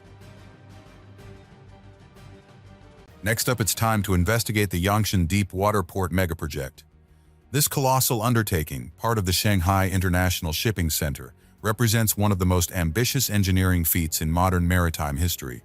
Officially opened in December 2005, with ongoing expansions that continue to enhance its capabilities, Yangshan Port underscores China's commitment to securing a dominant position in global trade infrastructure. Spanning an area that exceeds the size of 1,000 football fields, Yangshan Deep Water Port is connected to mainland Shanghai by the Donghai Bridge, which at 32.5 kilometers long was the world's longest sea-crossing bridge at the time of its completion. Constructed at a cost of billions of dollars across its multiple phases, Yangshan Port was designed to alleviate congestion at Shanghai's existing port facilities and to cater to the largest cargo ships afloat. It boasts state-of-the-art automation technology with robotic cranes and automated guided vehicles, which handle millions of containers with precision and efficiency annually. In 2018 alone, the port handled a record-breaking 20 million 20-foot equivalent units, placing it among the highest volumes worldwide. The challenges of constructing and continually expanding such a massive offshore facility are immense. The port sits in a region prone to dense fog and high winds, complicating construction and operations. Engineers employed cutting-edge technologies and innovative construction techniques, such as submerged giant caissons for foundation supports, which were necessary due to the soft seabed conditions. One of the project's specialties is its deep water berths, which allow it to accommodate the newest generation of mega vessels that exceed 400 meters in length and carry upwards of 20-20-foot equivalent units. These ships can dock easily thanks to the port's deep channel and sophisticated harbor management systems, making it a linchpin in global shipping logistics. Next up, we have to talk about one of the most expensive electrical projects in Europe, called the Viking Link project. This is an ambitious power connection project stretching over 760 kilometers between the United Kingdom and Denmark. Its primary aim is to enhance the security and sustainability of energy supply by enabling the transfer of up to 1,400 megawatts of electricity between the two countries, enough to power approximately 1.4 million homes. Initiated in 2020, this project is pivotal in fostering energy cooperation across borders. The construction involves laying submarine and underground cables from Revsing in Denmark to Bicker Fen in Lincolnshire. These cables are engineered to withstand harsh marine environments and provide a reliable conduit for electricity over decades. The technology used in the Viking Link incorporates high-voltage direct current systems, which are more efficient over long distances than the more common alternating current systems. Addressing challenges such as environmental impact and technical complexities, the project required meticulous planning and consultation with marine biologists to minimize disruption to marine life.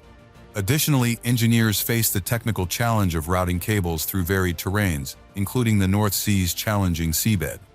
The project also incorporates cutting-edge converter stations at each end, which are crucial for converting electricity between DC used in transmission and AC used in domestic power grids. With a total cost of $1.92 billion, this project represents a major investment in sustainable infrastructure. The Great Plains Power Station in Canada, located in Moose Jaw, Saskatchewan, is a natural gas-fired power plant designed to provide reliable and efficient energy supplies. Scheduled for completion in 2024, the project involves the construction of a 350-megawatt combined cycle power plant, utilizing advanced gas turbine technology. The construction process began with site preparation and grading, creating a stable foundation for the power plant infrastructure. This involved extensive earthworks, including excavation and compaction, to ensure that the site could support the heavy equipment and structures. The foundations for the gas turbines and other critical components were constructed using reinforced concrete, designed to withstand dynamic loads and provide long-term stability. One of the primary engineering challenges was the installation of the gas turbines and heat recovery steam generators. The gas turbines, manufactured by Siemens, are among the most efficient in the world, capable of converting natural gas into electricity with high efficiency and low emissions. The installation of these turbines required precision alignment and balancing, ensuring optimal performance and reliability. The HRSGs, which capture waste heat from the gas turbines to generate additional electricity, were assembled on-site using prefabricated components, minimizing the construction time and ensuring high-quality fabrication. The power plant's design incorporates advanced cooling systems, including air-cooled condensers, which reduce water consumption and environmental impact. These condensers, constructed using modular components, were installed using large cranes and specialized lifting equipment. The use of air-cooled technology is particularly important in regions with limited water resources, ensuring that the power plant operates sustainably. But what about a massive hydropower project? The Cairo Hydropower Project, a linchpin in the ambitious China-Pakistan economic corridor, marks a monumental stride in sustainable energy development between two nations. Nestled on the Jhelum River in the Punjab region between Pakistan's Kotli and Rawalpindi districts, this hydroelectric powerhouse is engineered to harness the untapped kinetic energy of flowing water to meet burgeoning energy needs. Initiated in 2015, the Cairo Hydropower Plant boasts a formidable capacity of 720 megawatts. This vast output is enough to provide over 5 million Pakistani homes with clean, renewable energy, significantly reducing the country's reliance on fossil fuels and combating the chronic power shortages that have hampered its economic growth. Constructed at a cost of approximately $1.7 billion, the project represents a profound investment in the infrastructure and future of energy in Pakistan. The scale of the construction effort is immense. At its peak, the project employed over 3,000 workers from both local communities and international experts, melding diverse skills to create a marvel of modern engineering. The project has involved excavating approximately 16 million cubic meters of earth and rock enough to fill the Great Pyramid of Giza twice over. Furthermore, the amount of concrete poured to create the dam and powerhouse could pave a 2-lane highway stretching over 60 kilometers.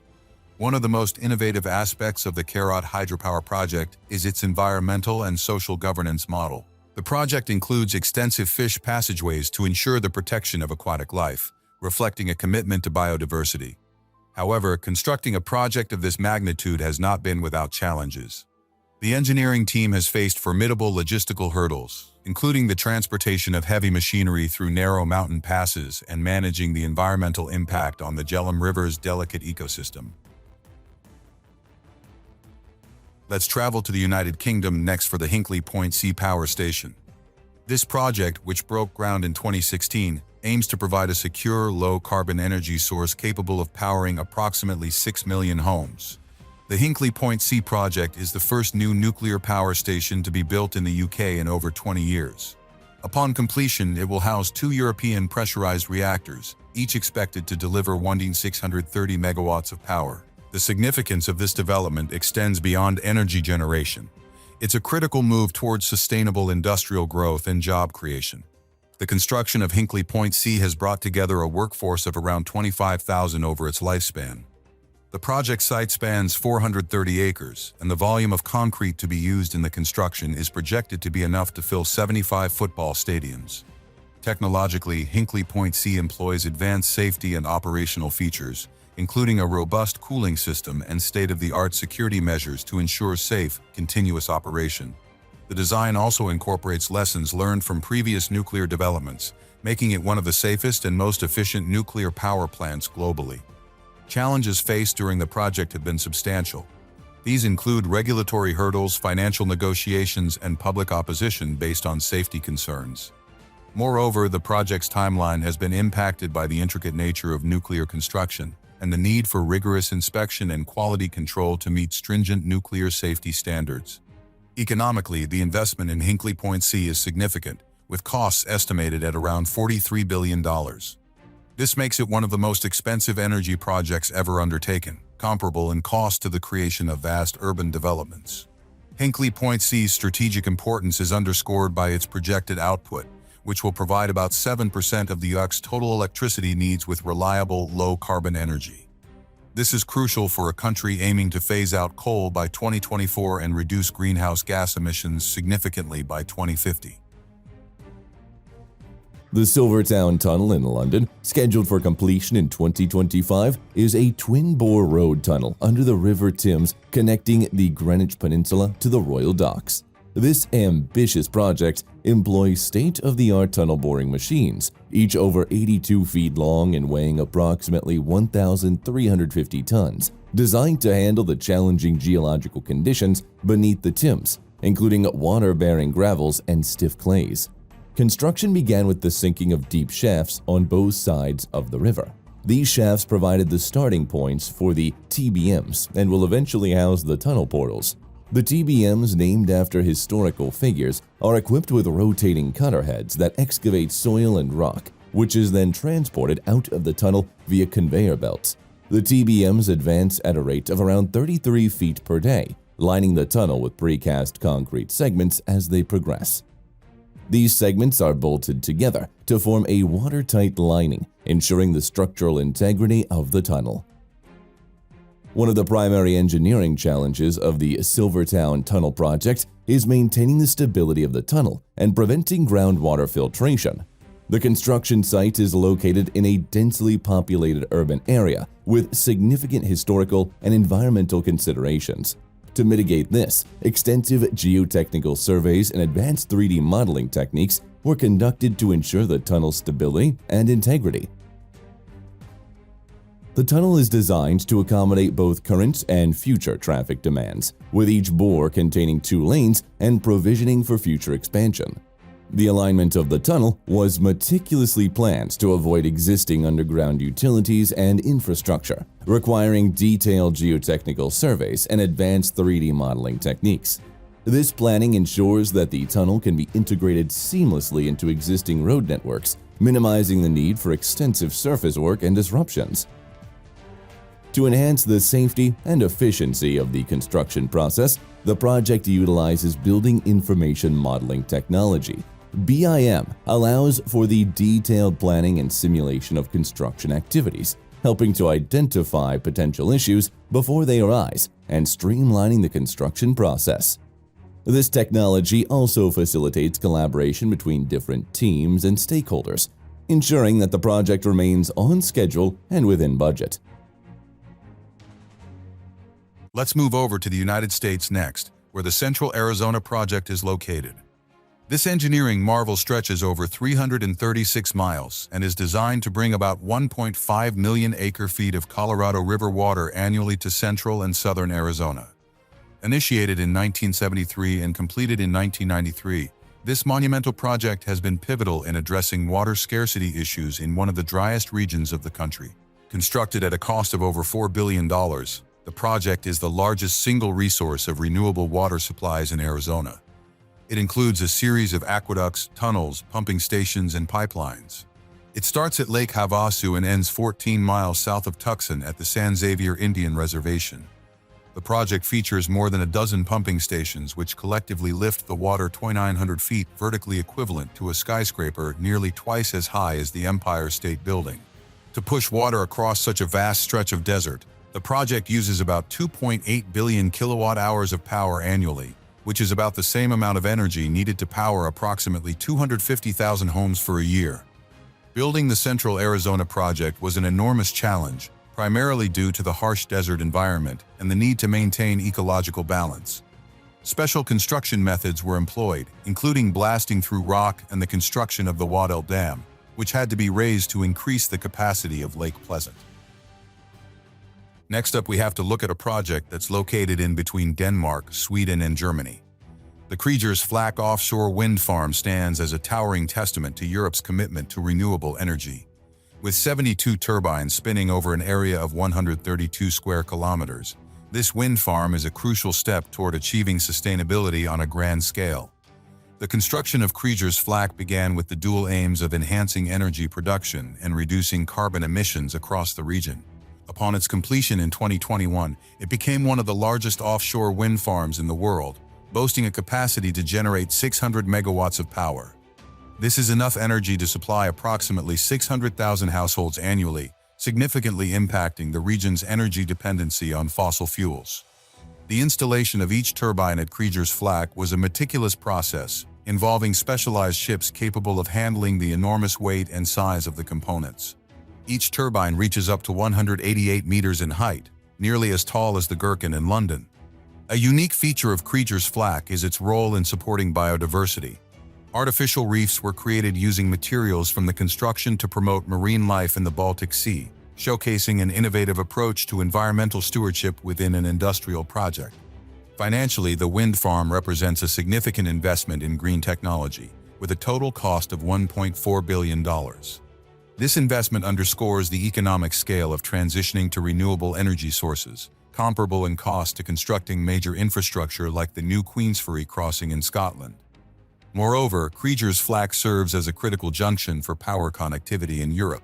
It includes an innovative feature that allows it to serve as an interconnector between Denmark and Germany, not only generating electricity but also facilitating energy trade between countries, enhancing grid stability and supply security across borders. But we have to talk about a big bridge replacement project next. The Gerald Desmond Bridge Replacement Project in Long Beach, California, is a monumental engineering achievement that showcases the cutting edge of modern bridge construction. Officially named the Long Beach International Gateway Bridge, this new structure was inaugurated in October 2020, replacing the original Gerald Desmond Bridge built in 1968. Constructed at a cost of approximately $1.47 billion, this cable-stayed bridge spans more than 2,000 feet with towers soaring nearly 520 feet into the sky, making it one of the tallest of its kind in the nation. The bridge's design provides a significant 205 feet of clearance over the water, allowing the latest generation of ultra-large container ships to pass underneath with ease. The bridge's deck features 6 lanes of traffic and designated safety lanes, a major upgrade from its predecessor, ensuring a smoother traffic flow and significantly reducing congestion. This is critical as the bridge serves as a vital artery for more than 60,000 vehicles per day, including about 15% of the nation's waterborne cargo traffic. One of the significant challenges of this project was constructing the new bridge while keeping the old bridge operational. This complex task required innovative construction techniques and meticulous planning. Advanced technologies such as high-capacity cranes and specialized floating barges were employed to erect the massive towers and hang the cables without disrupting port operations. The bridge incorporates more than 75 million pounds of structural steel and 18 million pounds of reinforcing steel, highlighting the massive scale of this construction. But how about a barrier megaproject that will protect an entire city? Venice, a city renowned for its unique architecture and intricate waterways, has been facing an existential threat from flooding due to rising sea levels and sinking foundations. In response, Italy embarked on one of the most ambitious and technically complex engineering projects in Europe, the Venice Flood Barrier, officially known as the MOST project. Initiated in 2003, the project comprises a series of 78 mobile underwater gates designed to temporarily isolate the Venetian lagoon from the Adriatic Sea during high tides. Spanning 3 inlets that connect the lagoon to the sea, each gate measures 20 meters wide and weighs up to 300 tons. When not in use, these gates rest in caissons on the seafloor filled with water. During high tides, air is pumped into these caissons, causing the gates to rise and block the incoming water. The technical challenges of constructing such a system were immense. Engineers had to develop new materials and methods to ensure the gates could withstand the harsh marine environment, including building special corrosion-resistant barriers that could endure for decades. The project also involved massive dredging operations to lay the foundations of the gates, moving millions of cubic meters of seabed. But besides those challenges, delays and cost overruns were frequent as well, pushing the project's completion date several times. The initial budget ballooned from an estimated $1.6 billion to an eventual total of $5.7 billion, making it one of the most expensive megaprojects in Europe. Unlike conventional dams or levees, the Venice Flood Barrier is designed to be both invisible and temporary, appearing only when needed to protect the historic city. It's time to travel to Germany, where the Rastatt Tunnel is located. This underground endeavor aims to improve the European rail network, specifically designed to alleviate the strain on existing rail routes and significantly enhance cargo and passenger travel efficiency between Karlsruhe and Basel. The Rastatt Tunnel stretches over a length of 4,270 meters, and it will end up costing around $1.2 billion. Construction kicked off in 2016, but it hasn't been without its challenges. In 2017, a significant setback occurred when part of the tunnel collapsed, causing extensive delays and requiring a reevaluation of project strategies and safety measures. Approximately 2,000 workers have been involved in this mega project, utilizing state-of-the-art construction methods such as tunnel boring machines that carve through the earth with precision. The tunnel features twin tubes, each 10 meters in diameter, which is about as wide as 3 cars parked side by side. These massive tubes are designed to handle the increased rail traffic, with an expected completion and operational date set for 2026. Material-wise, the project is a showcase of modern engineering, using thousands of tons of steel and concrete to ensure structural integrity and safety. In terms of problem-solving, the tunnel is a crucial component in the larger strategy to create a more cohesive and efficient European transit network. The Oroville Dam in California, United States, is the tallest dam in the country at 770 feet, underwent significant reconstruction following the spillway failure in 2017. The reconstruction project, completed in 2019, involved extensive engineering and construction efforts to restore the dam's safety and functionality. The reconstruction focused on the main and emergency spillways, both of which were damaged during the 2017 incident. The project began with the demolition of the damaged sections, followed by the excavation and preparation of the foundation. This involved the removal of unstable materials and the installation of drainage systems to manage groundwater and prevent future erosion. The main spillway was reconstructed using high-strength roller-compacted concrete, a technique that involves placing and compacting layers of concrete using heavy rollers. This method provides a durable and erosion-resistant surface, capable of withstanding high water flows. The RCC was placed in layers, each approximately 12 inches thick, and compacted to achieve the required density and strength. The emergency spillway was reinforced with a new concrete weir and an extensive network of concrete walls and slabs, designed to control water flow and prevent erosion. The construction of these structures required precise formwork and concrete placement techniques, ensuring that the new spillway could handle extreme flood events. One of the significant challenges during the reconstruction was managing the continued operation of the dam and reservoir. This required careful coordination and planning, including the use of temporary spillways and water management systems to ensure the safety of downstream communities. The project also involved extensive monitoring and testing to verify the performance of the new structures and ensure compliance with regulatory standards. The Oroville Dam reconstruction project demonstrates the application of advanced engineering and construction techniques to address critical infrastructure needs. The project restores the dam's safety and functionality, ensuring the reliable management of California's water resources. The successful completion of this complex and challenging project showcases the capabilities of modern civil engineering to solve significant infrastructure challenges. But what about the most expensive megaproject located in Europe? High Speed 2 is poised to be one of the most transformative rail projects in European history, designed to connect London with the north of England and potentially the central belt of Scotland. The project's primary objective is to enhance connectivity, reduce travel times between major cities, and alleviate congestion on the UK's existing rail network.